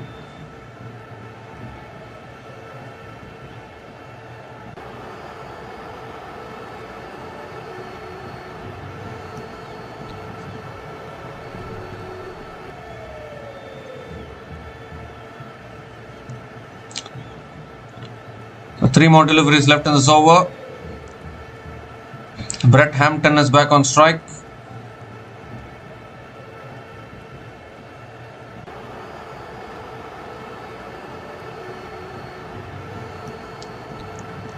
He goes big again. Hampton, he's got enough on it. Another 6 here. Throwing onto the pads. Angling onto the pads there, Michael Ray. And that's way back onto the grass banks. Second 6 of this innings, and what a start this is to the run chase.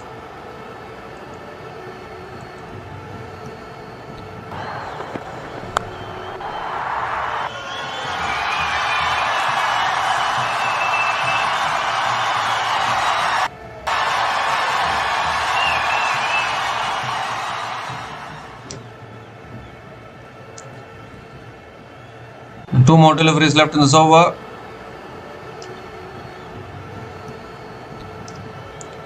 That's a full delivery again. Hampton drives it towards cover side the stumps.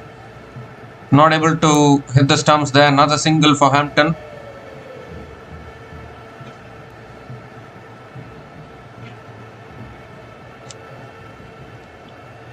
Courtney Clark is back on strike. They got to that 170 mark.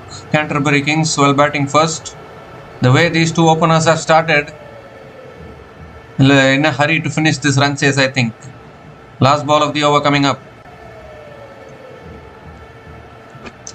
Gives himself room. I think it's gone off the pads there. Courtney Clark picks up another single to finish the over. 12 runs came from that over. And Northern Brave are now 24 without loss after 2 overs.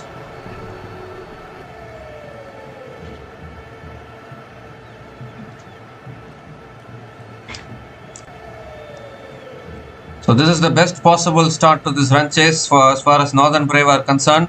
Some clean striking from Brett Hampton. 1 boundary and 2 sixers. So 1 boundary was hit by Catini Clark. 2 sixes hit by Brett Hampton. Margin of error is so minuscule when you're bowling to batters like this. Just need to miss by an inch and they'll make you pay. That's pulled away by Catini Clark. Leg side for 4. 2 short again from Fraser Sheet. Catini Clark waited for it and picks up another boundary to start the over.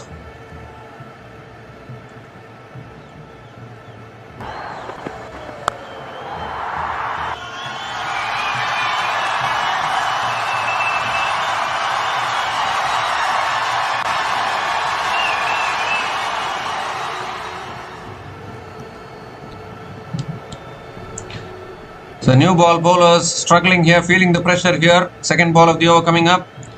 And Catini Clark defends it to point. Picks up another single. Brett Hampton is back on strike.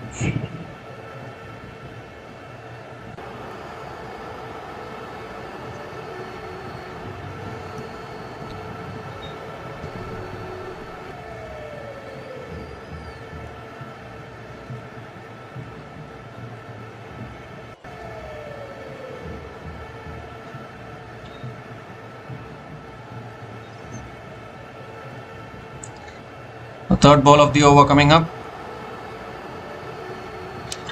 Goes for the pull shot towards square leg. Doesn't take the single.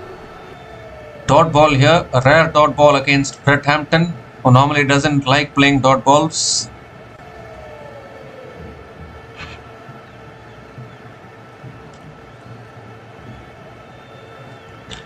So Northern Brave are taking the attack to Canterbury here. Counter-attacking at its best from both these batters. Catini Clark 2 boundaries. Brett Hampton 2 sixers.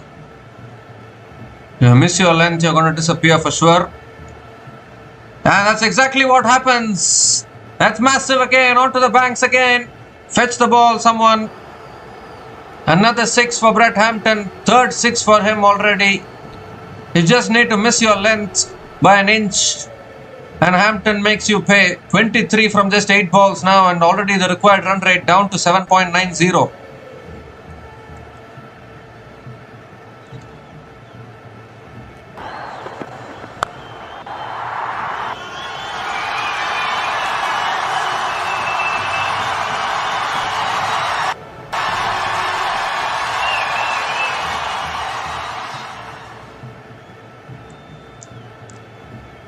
Two more deliveries left in this over. They need to find a way to get him out here. That's driven straight to covers. Dot ball this time. Dot ball here from Fraser Sheet. The way Brett Hampton is striking it, very, very tough for a bowler to bowl to him. Where would you bowl to him when he's striking it like this? 3 sixers already, and he won't stop. He'll look to continue to he'll look to go for another one.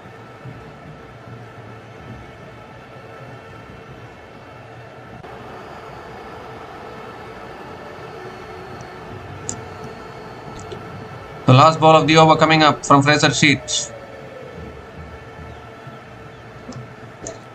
Goes again down the ground, long on. 1 bounce to long on. And Brett Hampton picks up another single to finish the over.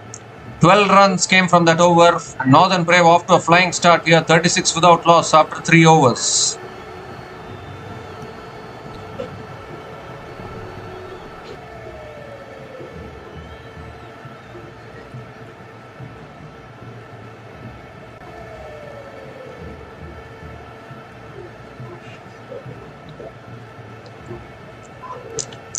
Obviously, we are all talking about the 114-run partnership between Mitchell Hay and Leo Carter in the first innings, but still we don't know whether 171 will be enough though. The way Northern Brave have started, they are racing along here.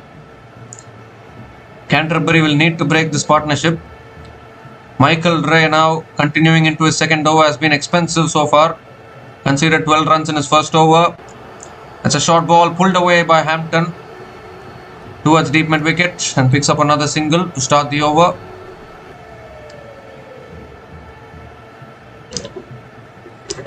Catini Clark is back on strike.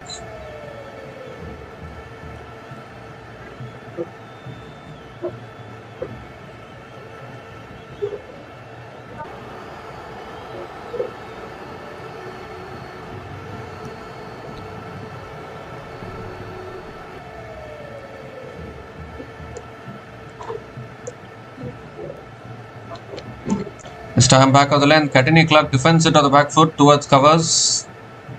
And a dot ball here from Michael Ray. At least Catini Clark is at least playing dot balls. Brett Hampton is looking to only play one way. One way, highway. Hit sixes.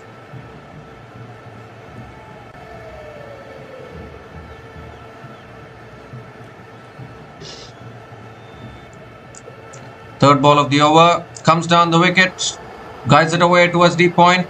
Catini Clark picks up another single. So now the required run rate has jumped up to 8.12, but it is still manageable with these two batters at the crease. Big hitters of the ball. It's been a prolific opening partnership in this tournament so far. The partnership these two batters, Catini Clark and Brett Hampton, the way they have been striking the ball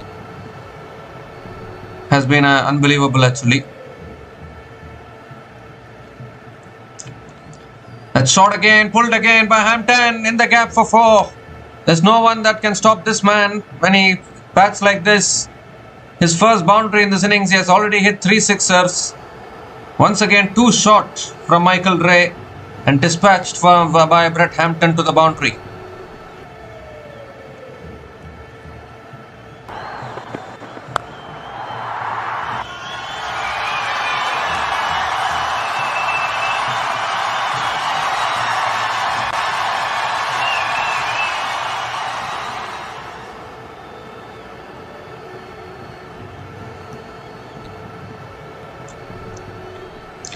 Oh, he goes for a pull again. It's in the air. Fielders. Oh, lands safely. Lands safely. How lucky that was. That would have been the big wicket of Brett Hampton. Michael Ray obviously disappointed. Another single completed. Catini Clark is back on strike.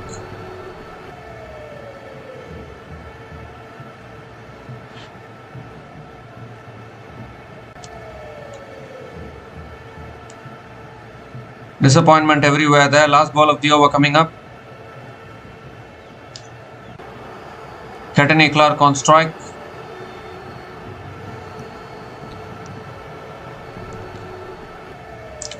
And that's pulled away by Catini Clark, leg side towards deep mid wicket and picks up another single to finish the over. Still a good over for Northern Brave. 8 runs came from that over and Northern Brave are now 44 without loss after 4 overs.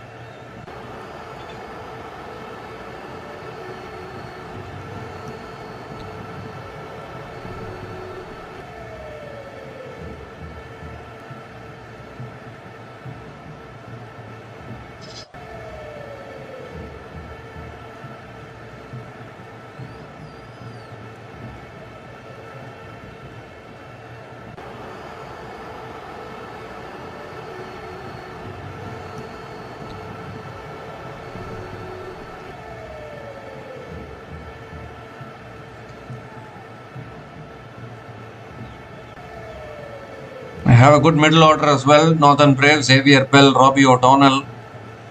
All of them are there. There's a bowling change now. Lackey Harper is the new bowler into the attack for Canterbury Kings.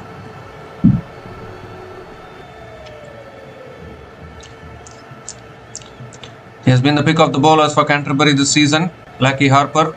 Catini Clark is on strike.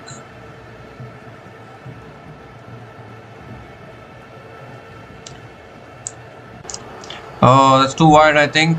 Given as a wide by the umpire. So Lackey Harper has to reload that one again.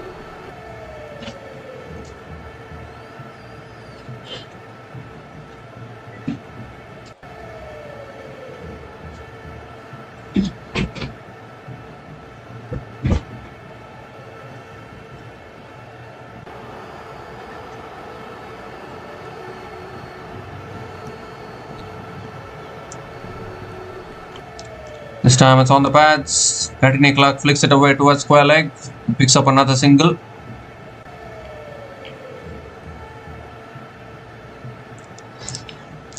Brett Hampton is back on strike.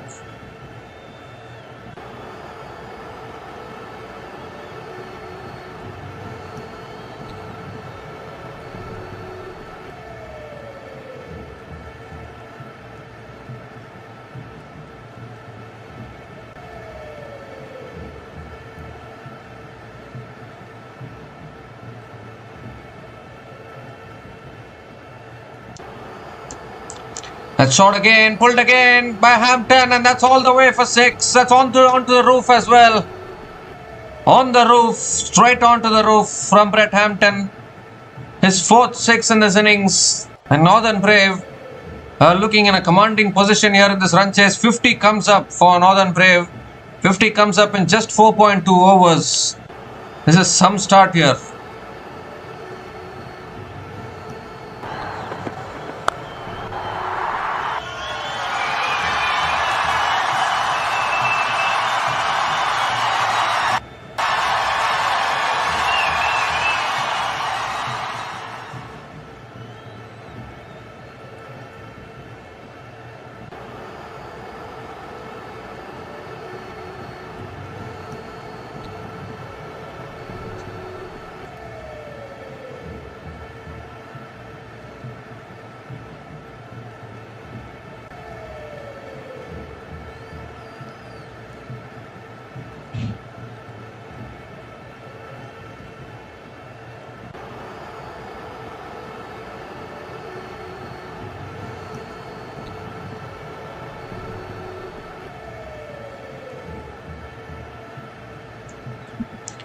The 3rd ball of the over coming up. Looking to flick it away. A little bit of an inside edge there. And dot ball here from Lucky Harper.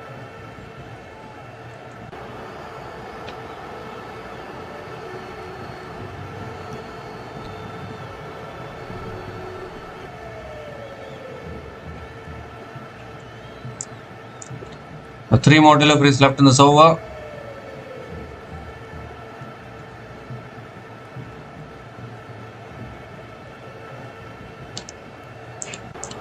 That swung away leg side again. Is towards deep mid wicket. Push for 2 here. It's good running between the wickets. Another couple of runs for Brett Hampton. 10 runs have come from this over. Still 2 balls left.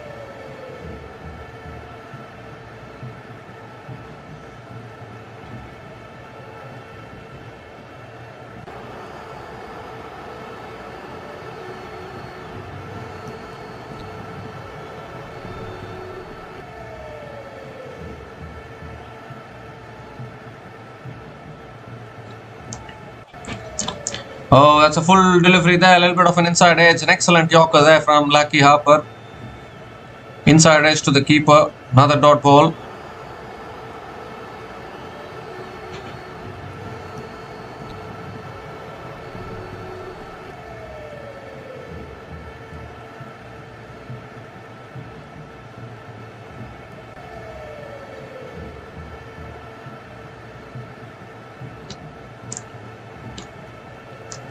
The last ball of the over coming up.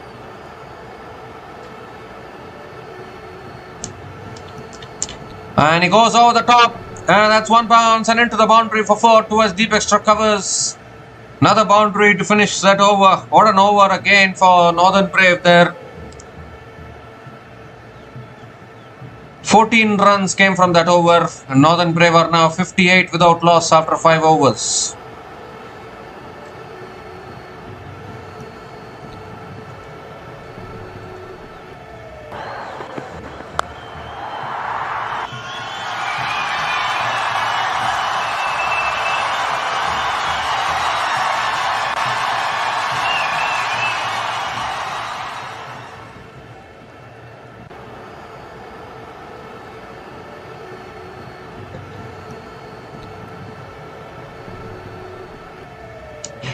So I think it will be better if Canterbury brings some spinners now. No, they are continuing with pace. Sean Davies, the new bowler, into the attack now for Canterbury Kings.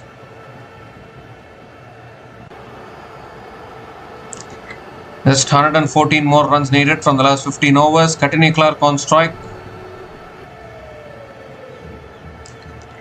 Comes down the wicket, pulls it away. It's in the gap again. Quick outfield. And that races away for another boundary. This time it's Courtney Clark who also decides to join the fun here. Starts the over with a boundary. And the Canterbury Kings bowlers continue to feel the pressure.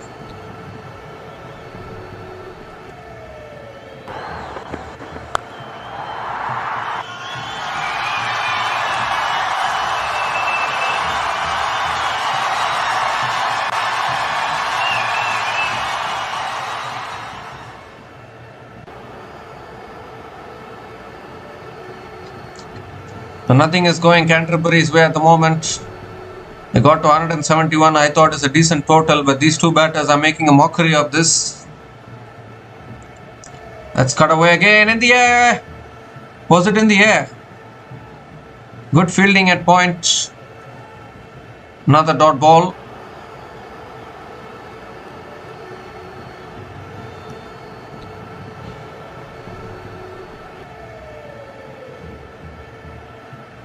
Yes, it was a catching opportunity. Put down actually.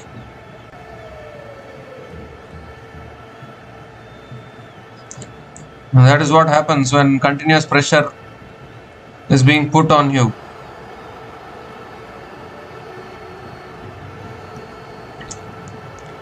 Comes down the wicket, drives it through the covers. That's in the gap for another boundary here. Courtney Clark again. Second boundary in this over. Sean Davey also getting punished here.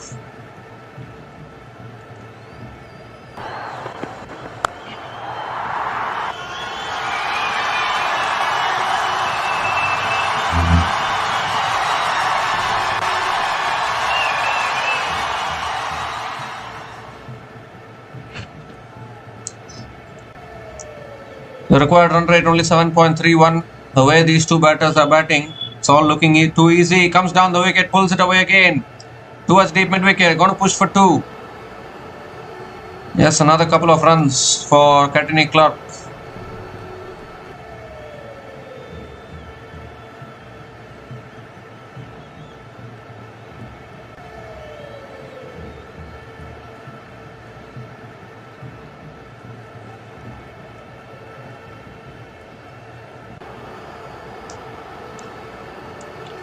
Two more deliveries left in this over.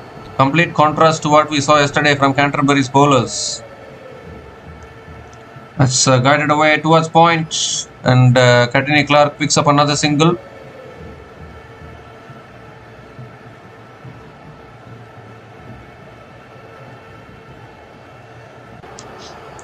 Brett Hampton is back on strike on 42 from just 18 balls. At a strike rate of 233.33. What a tournament he has had with the bat.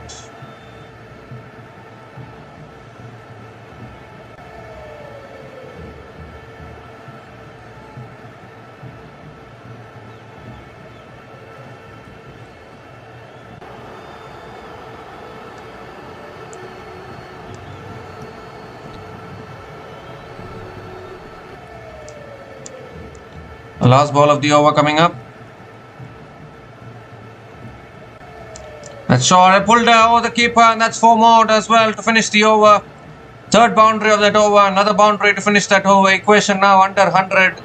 15 runs came from that over. And Northern Brave are now 73 without loss after 6 overs after the power play.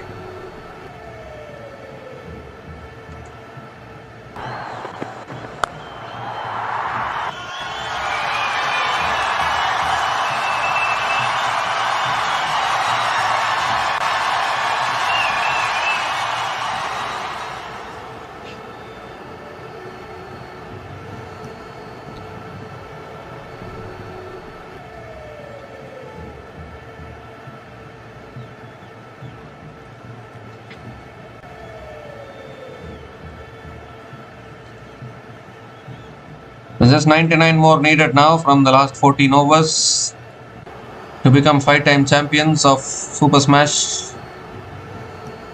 And Northern Brave, they came straight through to the final. A very tough team to beat actually.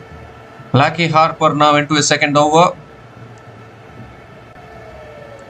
That's flicked away down the ground by Courtney Clark towards long on and picks up another single. Lucky Harper also conceded 14 runs in his first over, very expensive.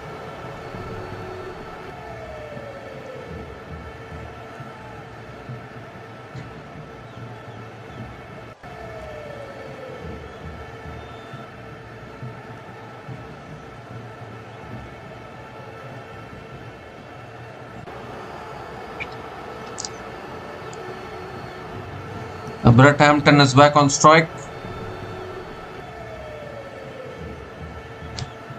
That's cut away, straight to point. Dot ball here against the run of play.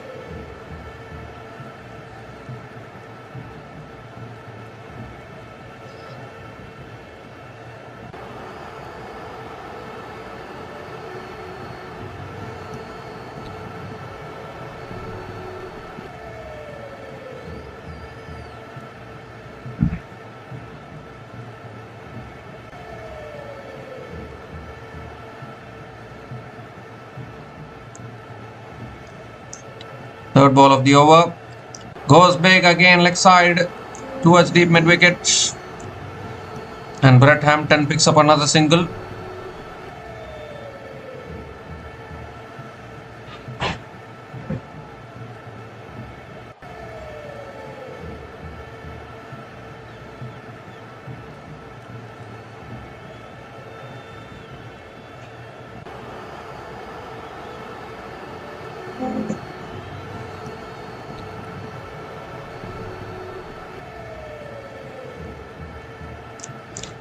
This time on the pads, flicked away again by Courtney Clark towards mid wicket and picks up another single. 3 runs have come from this over, still 2 balls left. Brett Hampton is back on strike.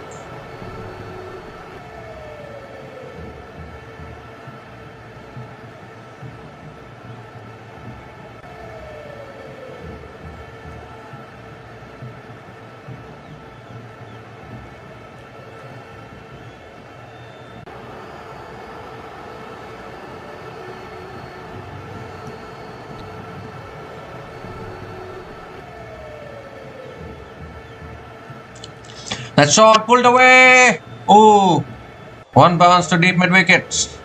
Again hit so hard by Brett Hampton. Just a single.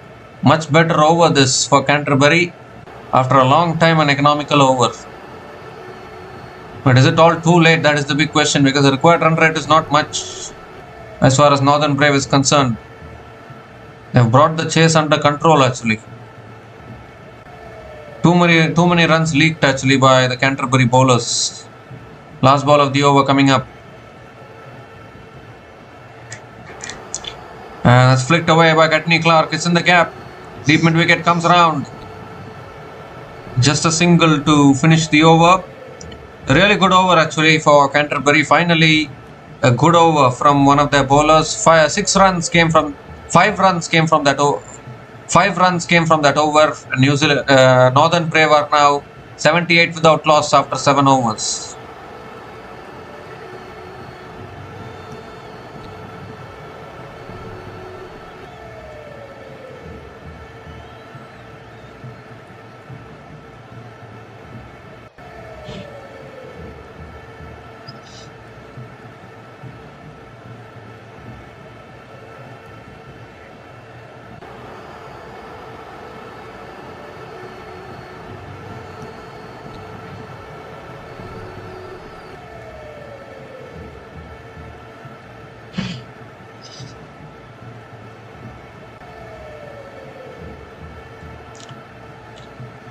So finally some spin being introduced into the attack. Cole McConkie is the new bowler into the attack. Straight away goes for reverse sweep. Just gets it over the fielders. And that won't reach the boundary. It will become a couple of runs to finish, a couple of runs to start the over, and a half century here for Brett Hampton. What a knock this has been. What an aggressive knock. 50 from just 23 balls with 3 boundaries and 4 sixers at a strike rate of 217.39. Almost killed this run chase here, I think. Required run rate only 7.11. That's pulled away again by Catney Clark. Wait. I'm getting confused here with the scoreboard. Catney Clark picked up a couple of runs of the first ball of the over. And now he's picked up a single. So now only Brett Hampton is coming on strike.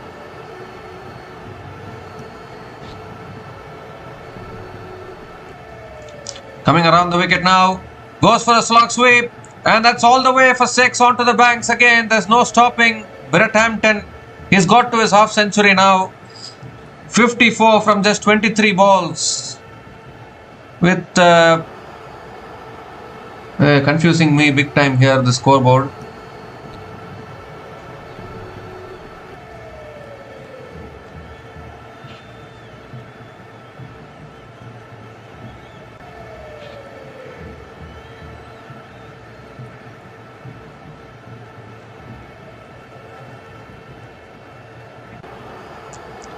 This time is driven by Brett Hampton towards point. 54 from 23 balls with 3 boundaries and 5 sixers at a strike rate of 234.78. Outstanding knock from Brett Hampton.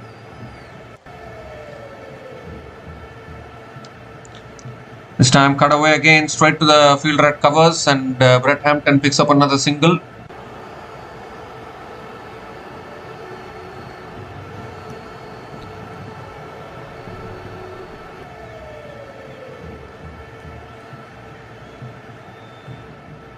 Last ball of the over, and Catney Clark goes for the sweep straight to deep mid wicket and picks up another single to finish the over. 10 runs came from that over, and Northern Brave are now 88 without loss after 8 overs.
So Michael Ray is back into the attack now.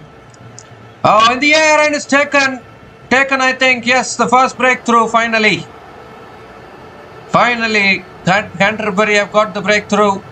Catney Clark looking to pull it away. It's gone off the bat. Really good catch by the wicket keeper. And finally, something to smile about for Canterbury Kings after a big carnage from both these openers. A really good catch, down, jumping high, completing the catch. So Michael Ray gets the breakthrough. Catney Clark is gone after scoring 33 runs from...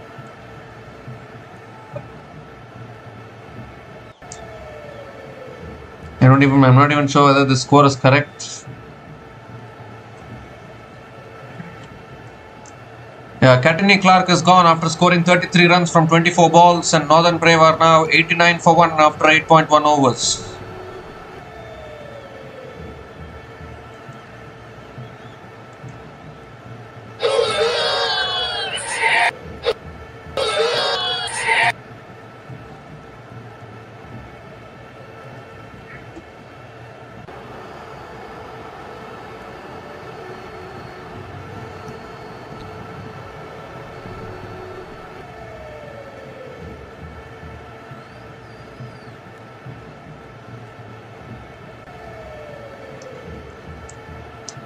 So Joe Carter is the new batter to the crease, coming in at number 3 for Canterbury Kings.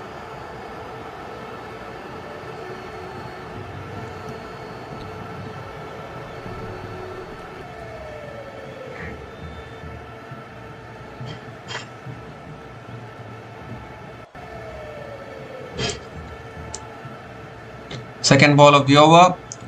That's helped on its way past the keeper. That's 4.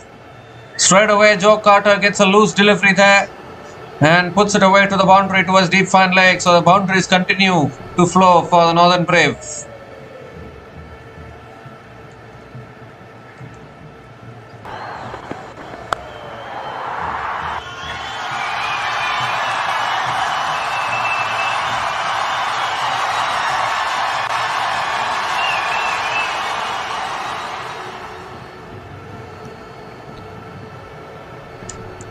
That shot again, pulled again by Joe Carter towards deep mid wicket and picks up another single.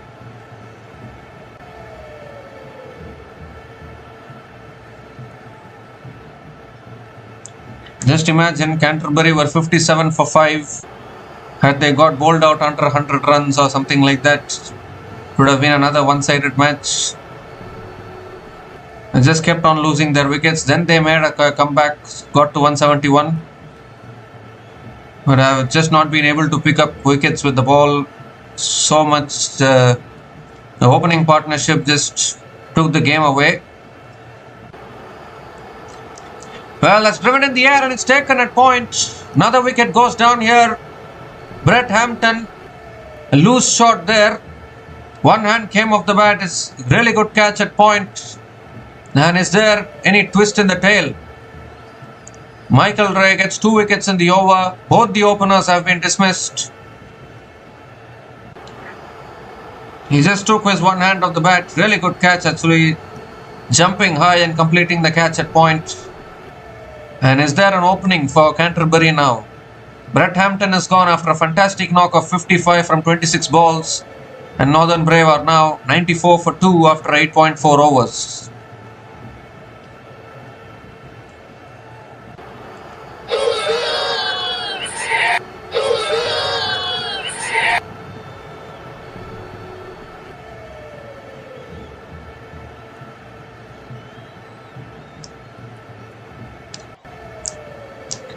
Suddenly you have 2 new batters at the crease for Northern Brave. Both openers have been dismissed, but this should have been done a lot earlier to put more pressure on Northern Brave.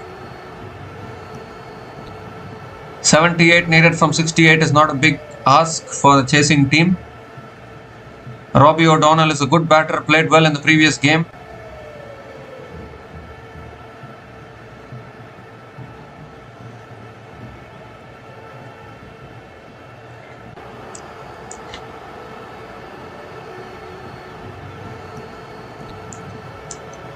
Two more deliveries left in this over.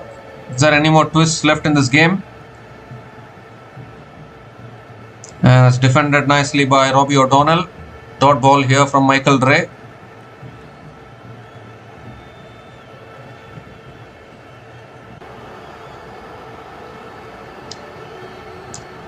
Suddenly 2 wickets falling in quick succession. It was going so nicely for Canterbury. It was going so nicely for Northern Brave all this while when Courtney Clark and Brett Hampton were smashing it everywhere. Still batting left to come though. Xavier Bell, Ben Pomare. That's back of the length, defended on the back foot again. Another dot ball to finish the over. Excellent over actually from Michael Ray. 5 runs came from that over, including the wickets of both the openers. And Northern Brave are now 94 for 2 after 9 overs.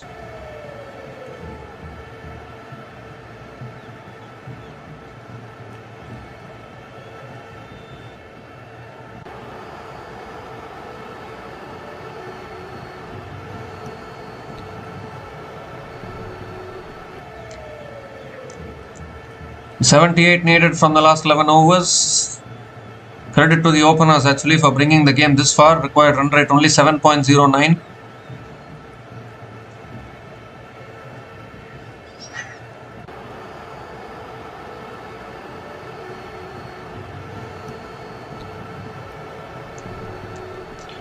Cole McConkie back into the attack.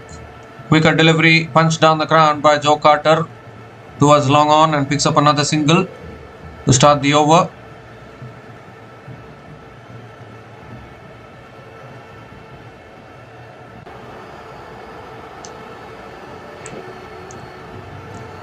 Robbie O'Donnell is back on strike.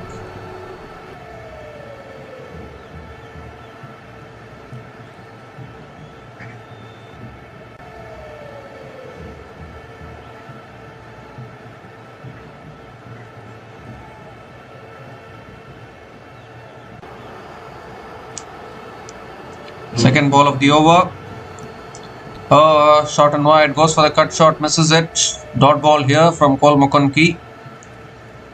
So now just trying to slowly increase the gap between the number of runs and the number of balls remaining. Try and increase the pressure a little bit. Goes down the ground, Robbie O'Donnell picks up another single. They needed the wicket of both the openers much earlier in this innings. Then it would have been a little harder for the middle order batters of Northern Brave. But that's the thing about Courtney Clark and Brett Hampton. They've been so good in this tournament, particularly the best opening partnership in this tournament actually, without a doubt.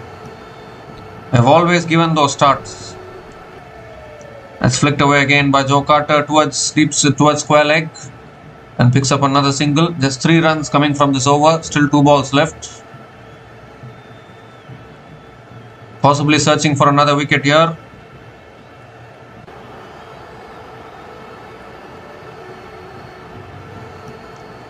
Oh, goes for a sweep, it's up in the air. Fielder, no one there, lands safely. Oh dear. That was a loose shot actually from Robbie O'Donnell, but there was no fielder to complete the catch. Another single here. Maybe a little bit of pressure building.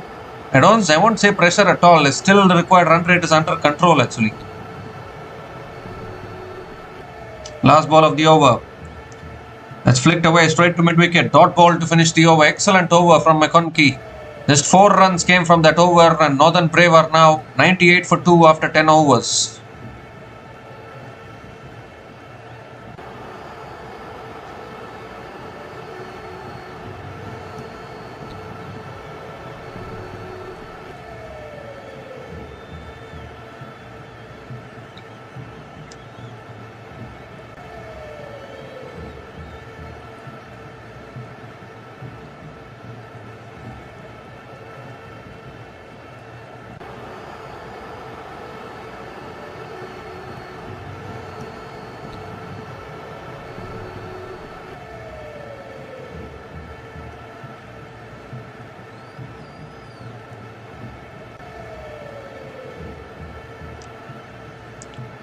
Sean Davey has been brought back into the attack here for the Canterbury Kings. 98 for 2 now, Northern Brave after 10 overs. The kind of start that the openers have given them, they're still in a really good position despite 2 quiet overs. Robbie O'Donnell is back on strike. Looking for another wicket here, Canterbury. Goes for the uppercut, unable to make connection. Dot ball to start the over.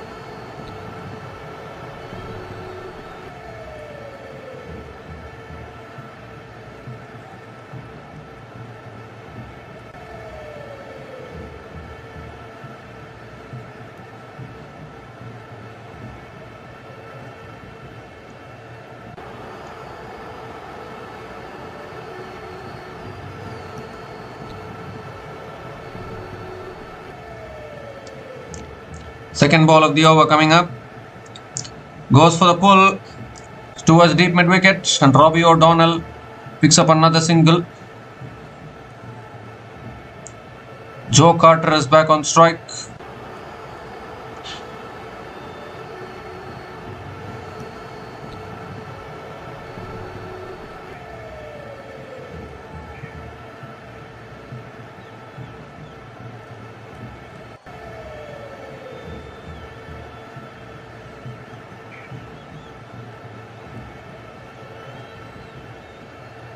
Third ball of the over. That's cut away by Carter. Beautifully placed. Can push for 2 here. And that's good running between the wickets. Another couple of runs for Joe Carter. 100 comes up for Northern Brave. 100 comes up in just 10.3 overs at the loss of 2 wickets. So all credit should be given to both the openers of the Northern Brave, Courtney Clark and Brett Hampton. At this same stage though, the Canterbury Kings were 67 for 5 at the end of their 10.3 overs. Northern Brave are miles ahead. This time it's on the pads, flicked away again by Joe Carter. Picks up another single.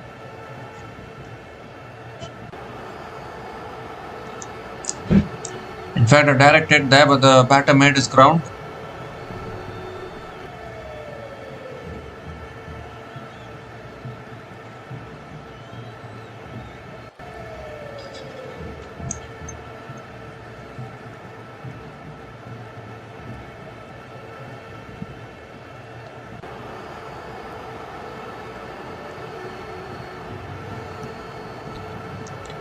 Two more deliveries left in this over. It's cut away again by Donnell towards deep extra covers and picks up another single.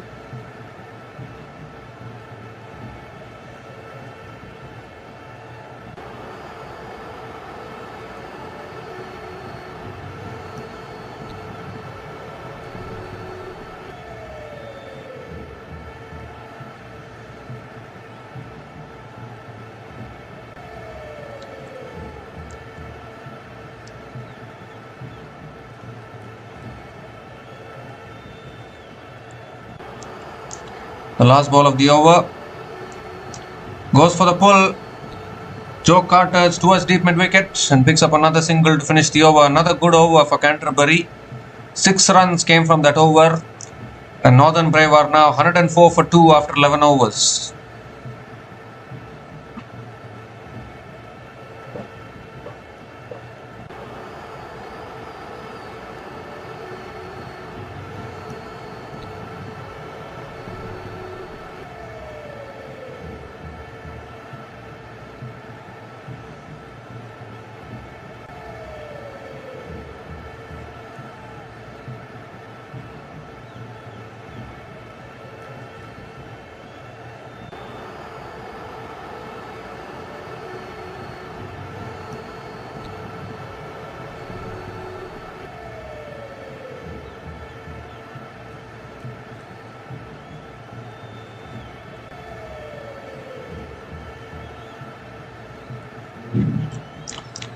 So McConkey back into the attack. Carter swings him away leg side towards deep mid wicket and picks up another single to start the over. Robbie O'Donnell is back on strike.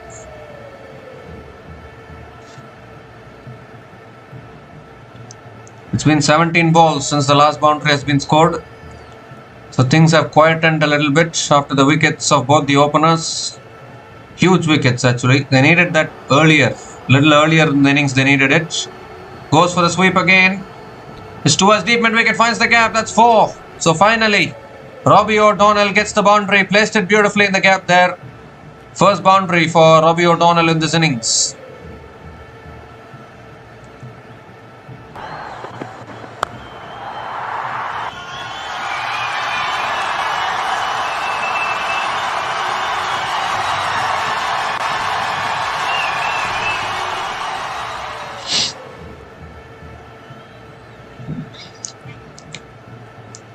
Third ball of the over, goes for reverse sweep, uphill for LBW. And the finger goes up. Finger goes up, the third wicket goes down. Robbie O'Donnell has to go. There's no reviews available in this tournament. And they've got their third here, Canterbury. Looking to play the reverse sweep from the stumps there. Oh, I think that was pretty close actually. I think eventually umpire made the right decision. And another very big wicket here. Robbie O'Donnell is gone after scoring 8 runs from 10 balls. And Northern Brave are now 109 for 3 after 11.3 overs.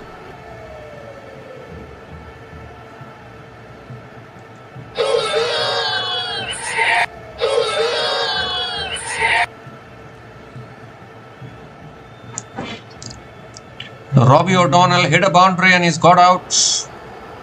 Suddenly there's a little bit of pressure here. Xavier Bell will come in, another good batter.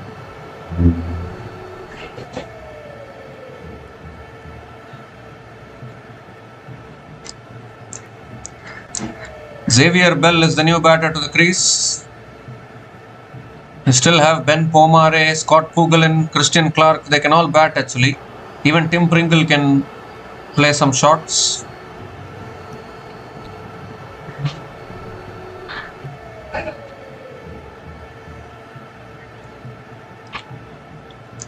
3 more deliveries left in this over. Went for the reverse sweep there, Robbie O'Donnell. Need to check the ball tracking on that one, but finger went up from the umpire. That is the most important thing. Xavier Bell on strike. Quicker ball punched away towards deep extra covers, and Xavier Bell gets off the mark with a single.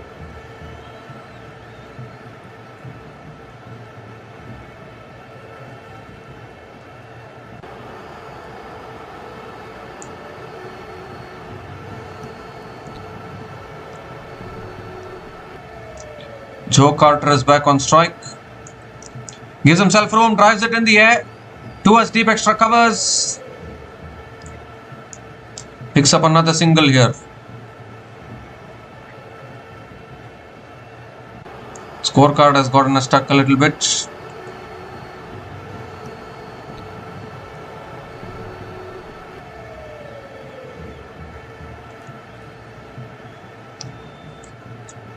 This time driven down the ground again by Xavier Bell towards long on, and picks up another single to finish that over. Excellent over actually.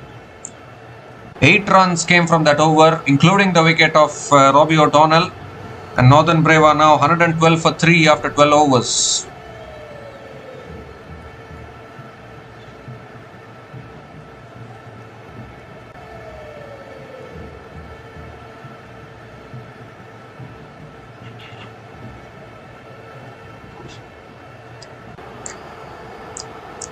Sixty more runs needed from the last 8 overs for Northern Brave. Both the openers got out and things have slowed down a little bit. Lackey Harper is back into the attack for Canterbury Kings.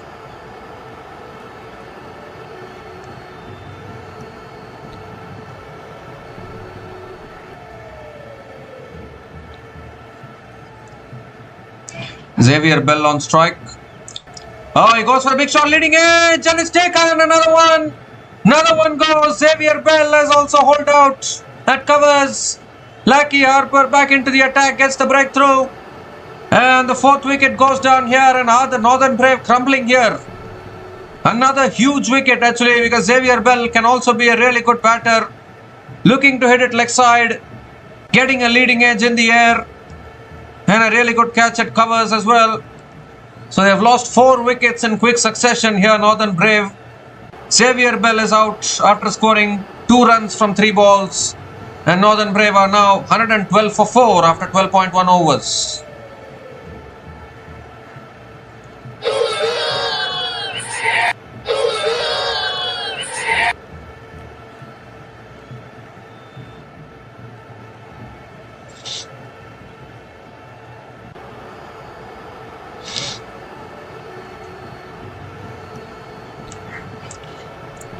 The scorecard has got hung a little bit. 4 wickets are down for 112 runs. So Northern Brave under a little bit of pressure here. Scott Coughlan is coming in at number 6. Has the capability of playing some big shots. We all know that. Still Ben Pomare is there to come. Slightly feeling the pressure now, Northern Brave, I think. Running out of batters probably. The openers got them off to a really good start, but they've lost quick wickets here.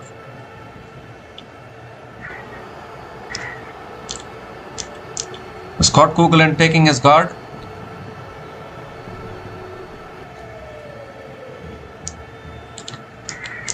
Second ball of the over coming up from Lackey Harper. Oh, looking to flick it away. Again, a little bit of an inside edge onto the pads. Another dot ball here from Lackey Harper. Tell you what, Canterbury are still fighting here. I don't think Canterbury have given this up yet. Suddenly the Pacers getting something of the wicket.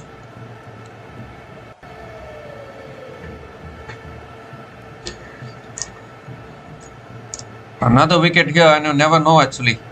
Particularly the wicket of Coughlan.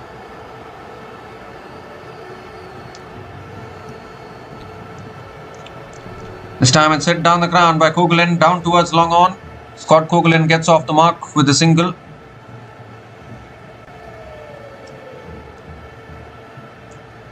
Joe Carter is back on strike.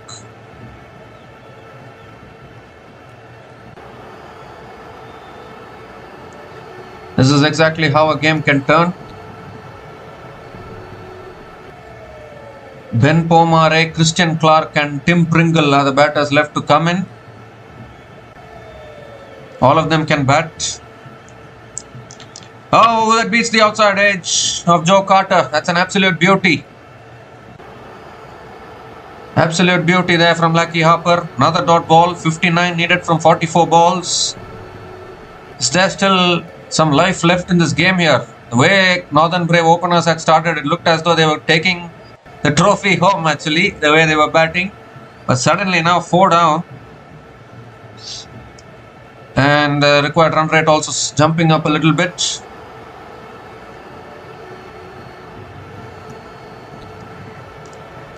Two more deliveries left in this over. It's a full delivery again, driven down the ground by Joe Clark towards long on and picks up another single.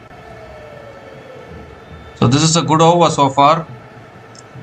Just 2 runs have come from this over, including the wicket of Xavier Bell. Don't know what happened to the scoreboard. It just got hung a little bit. Got freezed there.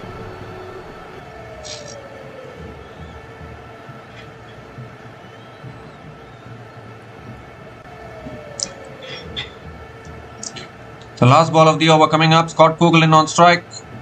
Oh, goes for the big shot. Misses it. Oh, in fact, he's been given here, has he? No. It is just a dot ball. I thought Lucky Harper was celebrating there. That's what I was wondering. What is he celebrating about? That's a dot ball to finish the over. But what an over from Lucky Harper. Just 2 runs came from that over, including the wicket of Xavier Bell.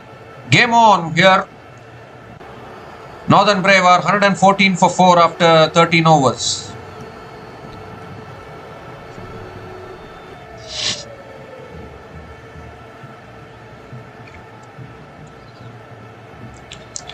So 58 needed to win from the last 7 overs for Northern Brave.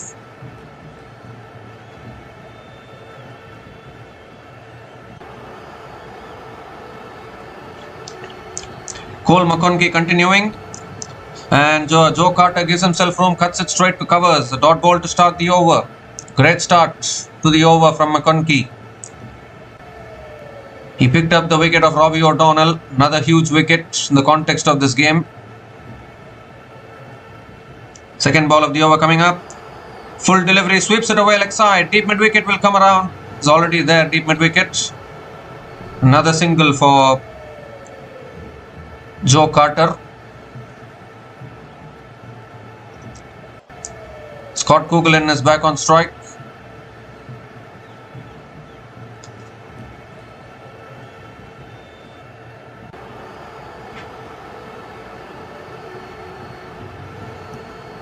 Yeah, finally the scorecard is updated. 57 needed from 40 balls. Kugelin is back on strike. Third ball of the over coming up. Quicker delivery. Kugelin flicks it away. Down the ground to long on and picks up another single. The required run rate is just about shooted up a little bit here. That is what wickets can do. Quick wickets can do these things. Required run rate now 8.62. Goes for a reverse sweep. Gone off the pads. Little bit of a half appeal for LBW. It was never going to be out. They've sneaked in a leg by single there. Kugelin is back on strike.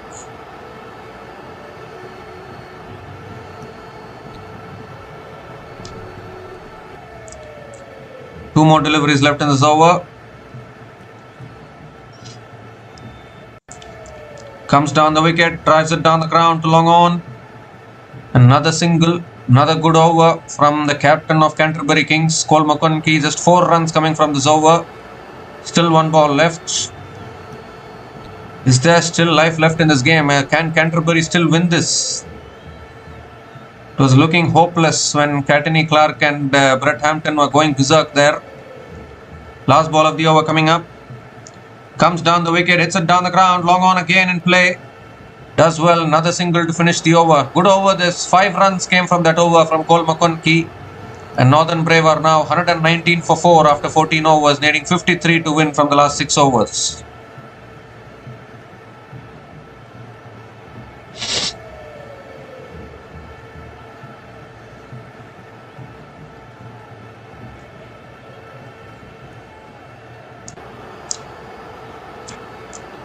Classic example of why you should never give up actually. Obviously still Northern Brave can chase this down, but looking a little trickier than what it was when those openers were batting.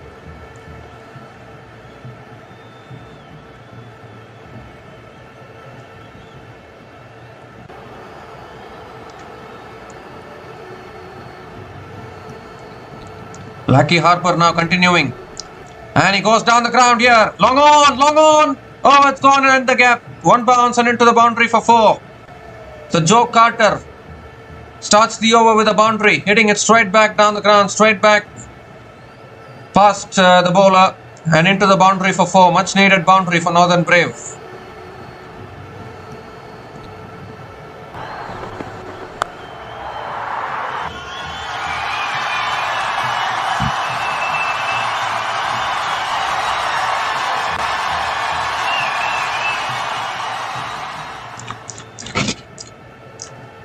He goes again in the air, down the ground again. Long on does well.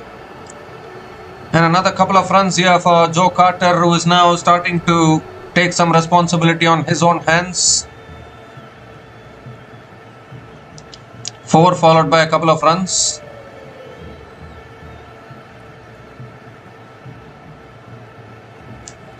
They need another wicket here. They need to get Joe Carter out.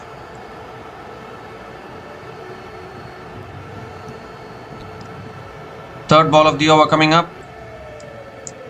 That's short this time. Pulled again. Oh, beats that fielder there at square leg, and that's 4.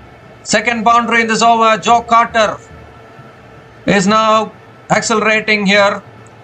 10 runs from the first 3 balls of this over, and now the pressure shifts back to Canterbury.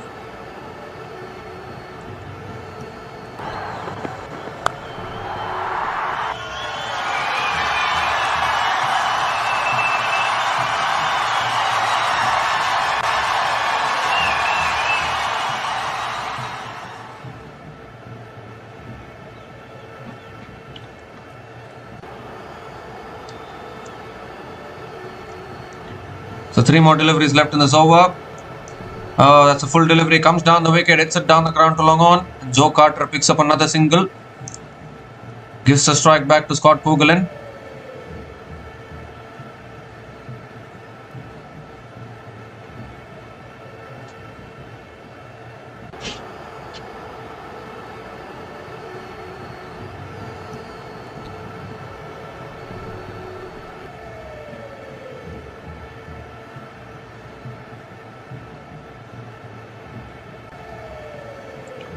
So Kugelin, what can he do?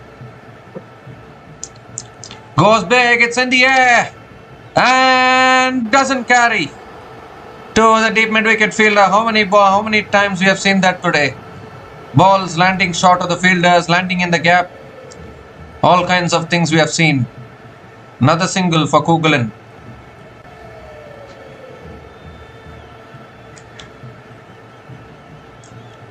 One more delivery left in this over. It's an expensive over so far. 12 runs from this over. Still 1 ball left.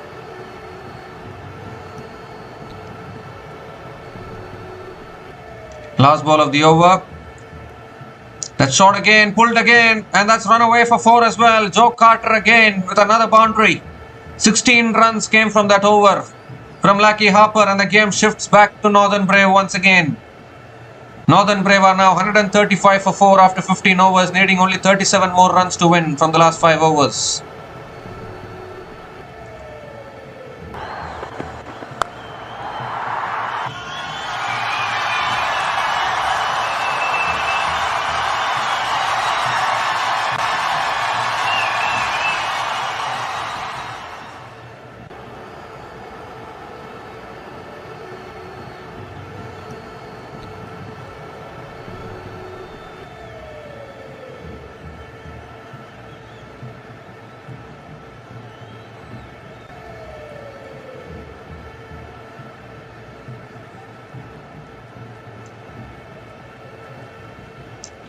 So Lucky Harper, a little bit of a mixed bag for him today. 1 for 37 in his 4 overs. An expensive over there.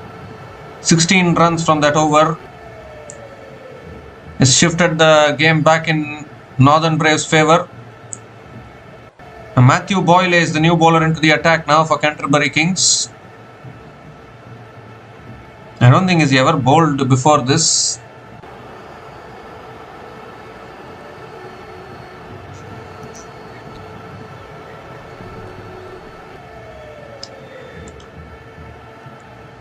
Huge gamble here from Canterbury. Matthew Boyle is going to be bowling to Scott Kugelin.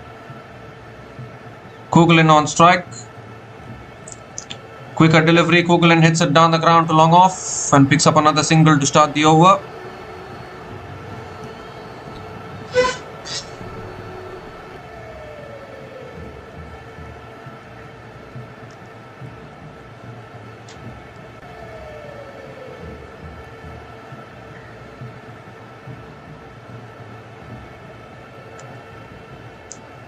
Second ball of the over coming up. Carter gives himself room, drives it through the covers towards deep extra covers and picks up another single. Kugelin is back on strike.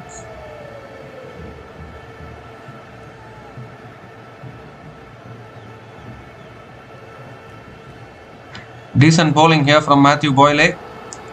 But Kugelin drives it in the air just over the top. And that might run away for 4. Yes, it does. Another boundary here. This time it's Scott Kugelin. Picks up his first boundary. They're getting closer here, Northern Brave.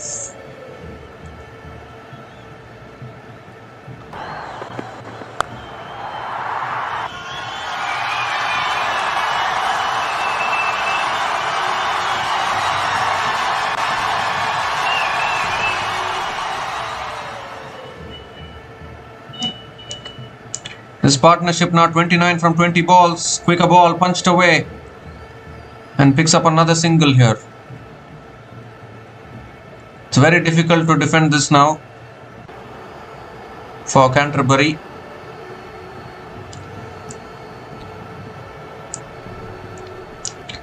Two more deliveries left in this over.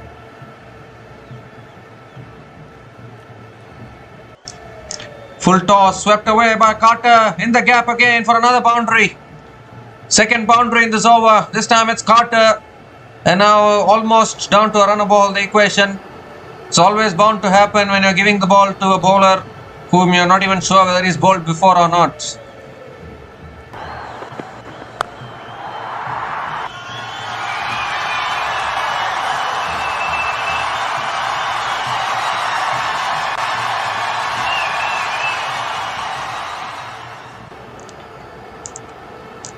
Last ball of the over. That's cut away by Carter towards deep extra covers and picks up another single to finish the over. Expensive over from Matthew Boyle. 12 runs came from that over. And Northern Brave are now 147 for 4 after 16 overs.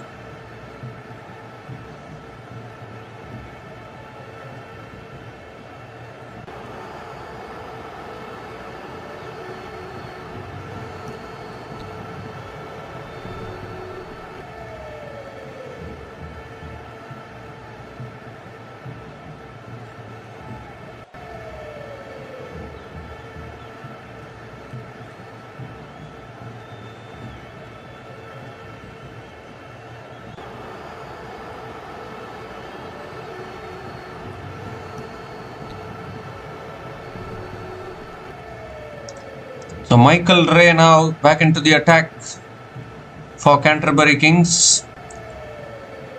There's 25 needed for Northern Brave in the last 4 overs. Joe Carter batting on 37 from 24 balls. Scott Kugelin batting on 10 from 9 balls. Partnership of 35 from 23 balls between these two batters.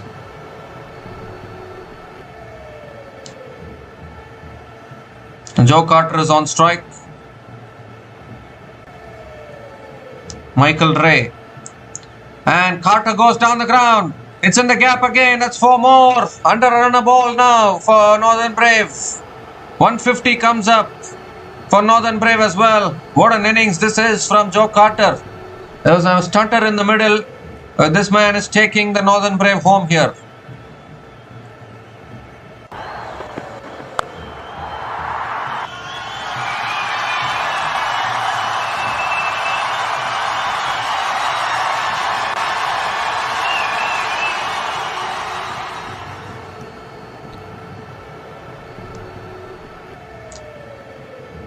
Second ball of the over.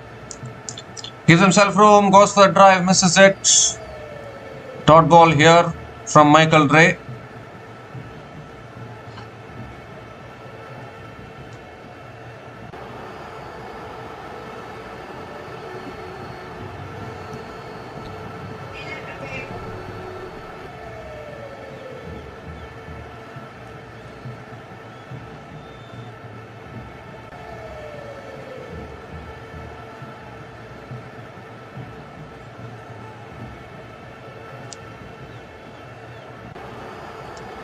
Oh, that's pulled away. That's massive.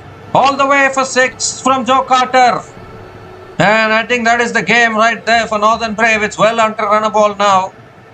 Just 15 more runs away. Will become 5-time champions of Super Smash T20 2025-26.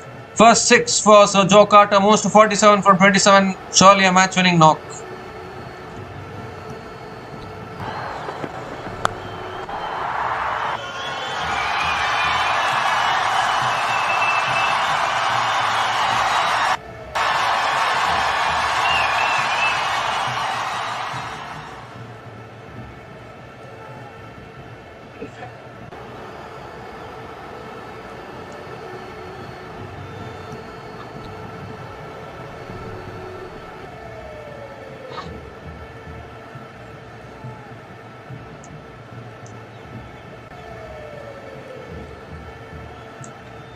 Well, there are 15 more runs needed now for Northern Brave.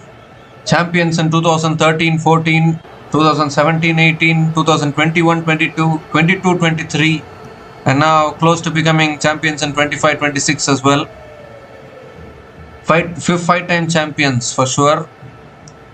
Canterbury, though, unfortunately, still haven't won anything. The inaugural edition, 2005-6, after that they have not been able to win. That's in the air, though. And it's taken. So they have struck back here. Michael Ray strikes back. Joe Carter looking for another big one.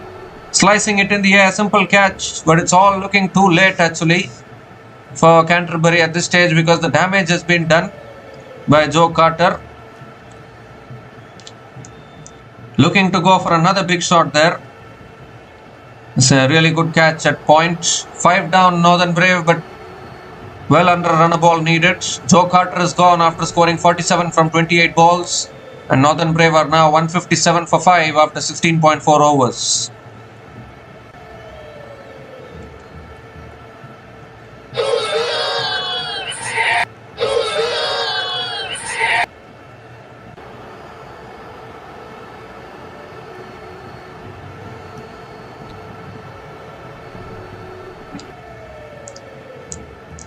So Ben Pomar is the new batter to the crease. Just 15 needed.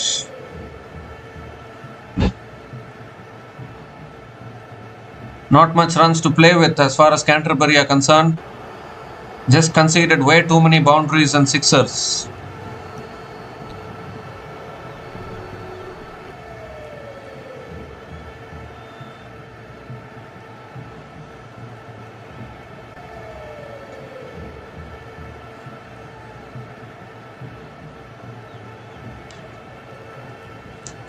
Fifth ball of the over coming up. This time it's punched away past point. Third man fielder comes round. And Ben Pomare gets off the mark with a couple of runs.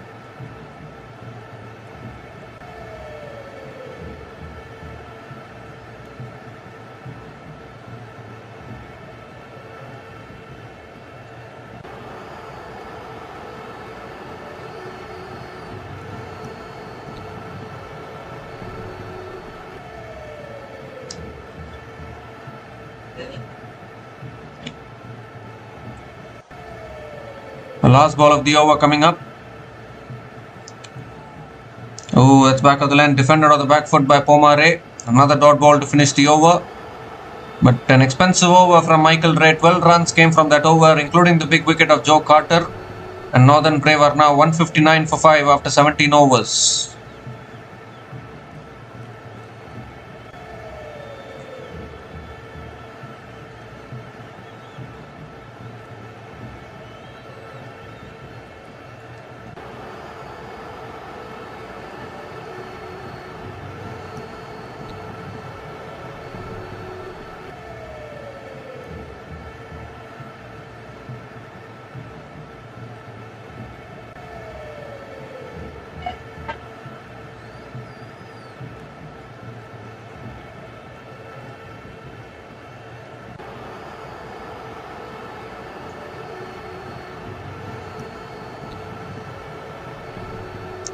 3 overs left, 13 more runs needed.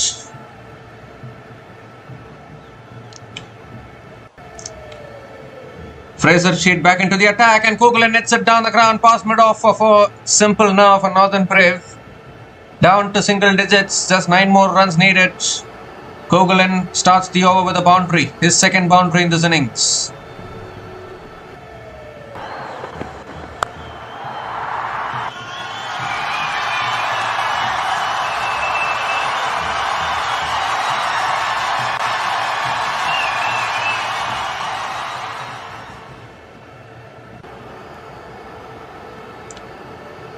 Second ball of the over. That's on the pads, flicked away again by Coughlin towards deep mid wicket and picks up another single. There's 8 more runs needed now. Ben Pomare is back on strike.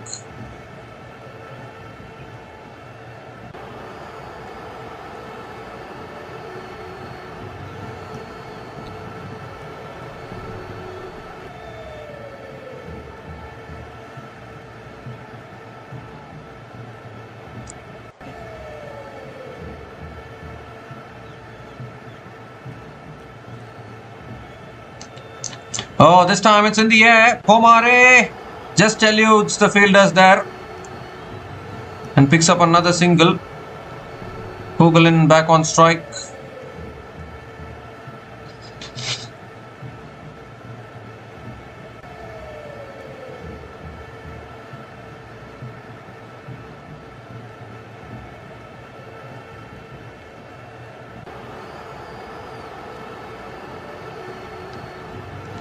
Three more deliveries left in this over. It's all because Canterbury couldn't pick up early wickets today. Otherwise, they could have defended this.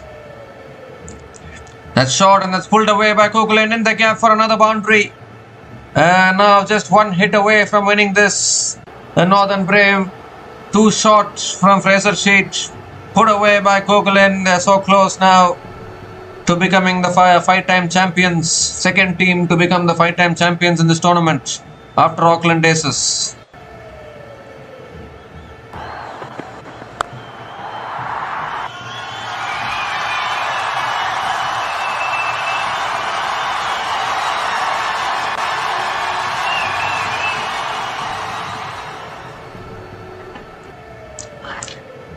So can Coughlin finish it? Goes for the paddle. He's got it over the keeper. And that's the moment. Northern Brave have done it. Back-to-back boundaries. And they are the champions of Super Smash T20 League of 2025-26. What a comprehensive run chase this has been from the Northern Brave. Completely outplayed Canterbury Kings.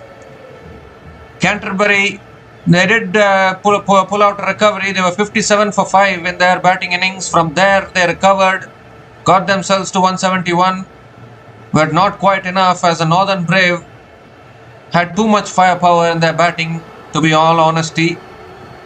Both their openers got off to a fantastic start, and it was always going to be tough for the Canterbury bowlers. They were always being put under pressure by both those openers. An 89-run opening partnership from just 49 balls, and after that there was a there was a stutter in the middle for Northern Brave, but then Joe Carter stepped up. They've always found players to step up in those pressure situations. From 89 without loss, Northern Brave were put under pressure a little bit. They slumped to 112 for 4 when Xavier Bell got out, but then Joe Carter, he really stepped up after that, scoring 47 from just 28 balls with 6 boundaries and 1 6 at a strike rate of 167.86. Scott Coughlin, as always, a superb all-rounder to have in the team. Unbeaten on 23 from 13 balls with 4 boundaries, and he finished off the run chase eventually. Early on, a quick-fire half-century actually from Brett Hampton as well. 55 from just 26 balls with 3 boundaries and 5 sixers. At a strike rate of 211.54, clearly showing that when Brett Hampton is in full flow, he becomes very, very hard to stop.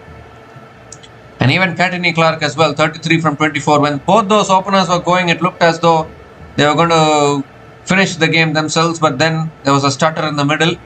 Canterbury tried hard, but unfortunately just not enough, as the Northern Brave, they have been the best team in this tournament so far, and they have proven to be the champions now. They have become the champions eventually, because the Northern Brave were always poles ahead of every other team. They finished top of the table in the group stage, came straight through to the final, and have now completely outplayed the Canterbury Kings.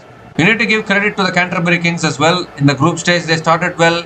Then they had a stutter in the middle. They had a position where they were in a situation where they depended on a certain result for them to come into the playoffs. If Central Stags had beaten Auckland Aces in their last group stage game, then Central Stags would have qualified, Canterbury would have been out. So it was a kind of a tough situation for Canterbury there.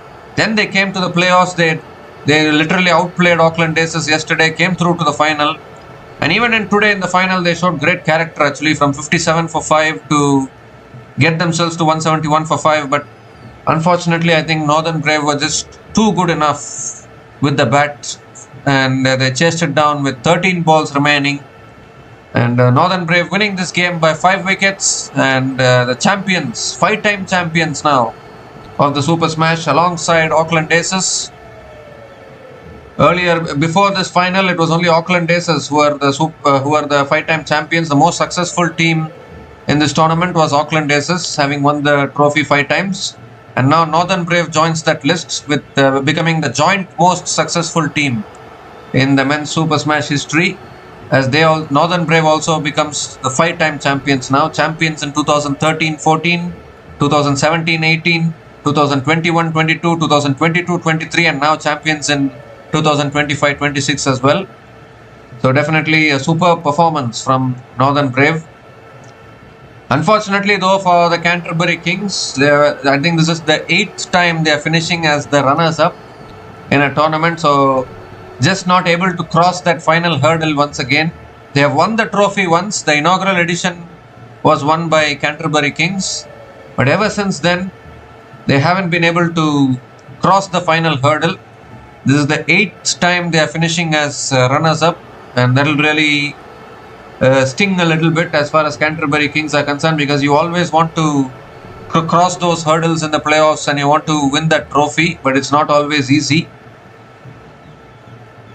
And I think, in all honesty, if I'm not wrong, they have made the final for the 5th consecutive time. 6th consecutive time they are finishing as runners-up, Canterbury Kings. So definitely they have some work to do as far as performing in these crunch matches. When it matters the most, you need to perform, and I think that is where Canterbury haven't got it right all these years. Ever since the inaugural edition, they haven't been able to perform when it matters the most. That is very, very important if you want to win these kind of championships. But Northern Brave will celebrate. Finally, we come to the end of the Super Smash T20 League of 2025-26. It's been indeed a superb tournament actually. And in the end, Northern Brave becoming the champions of the Super Smash T20 tournament of 2025-26 for the 5th time in their history.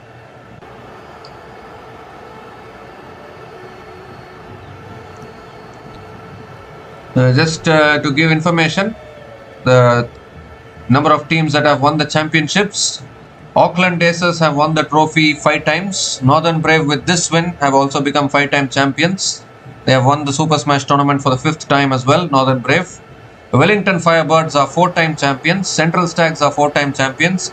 Otago Wolves won the trophy 2 times, and Canterbury have won it once. So these are the list of the champions of Super Smash. I'm sure Canterbury will try to make a comeback in their next few editions. Yeah, they have won the inaugural edition. It's not that they are trophyless. There are many teams who are trophyless for quite a long time in many other leagues as well. It's not, so Canterbury can at least be proud that they are the inaugural edition champions of this tournament. But it is always hard to win these tournaments, isn't it? So much competition. You need to perform when it matters the most. If you don't do that, then you will indeed go down. So I think that is exactly where Canterbury have gone down today. But well done to Northern Brave. Congratulations to Northern Brave, champions of Super Smash T20 2025-26.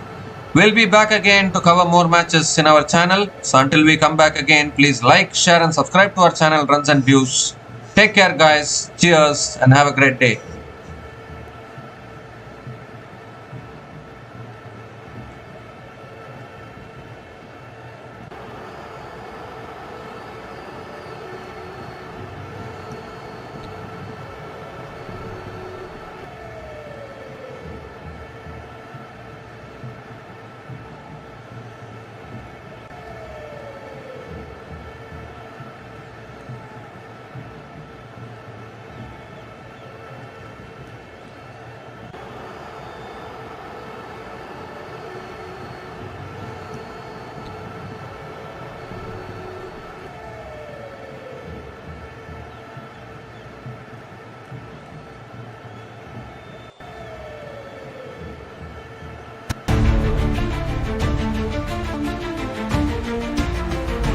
Thanks for watching. Please like, subscribe, and share.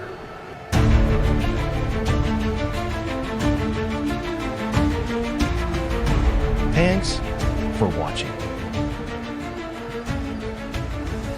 Please like, subscribe, and share.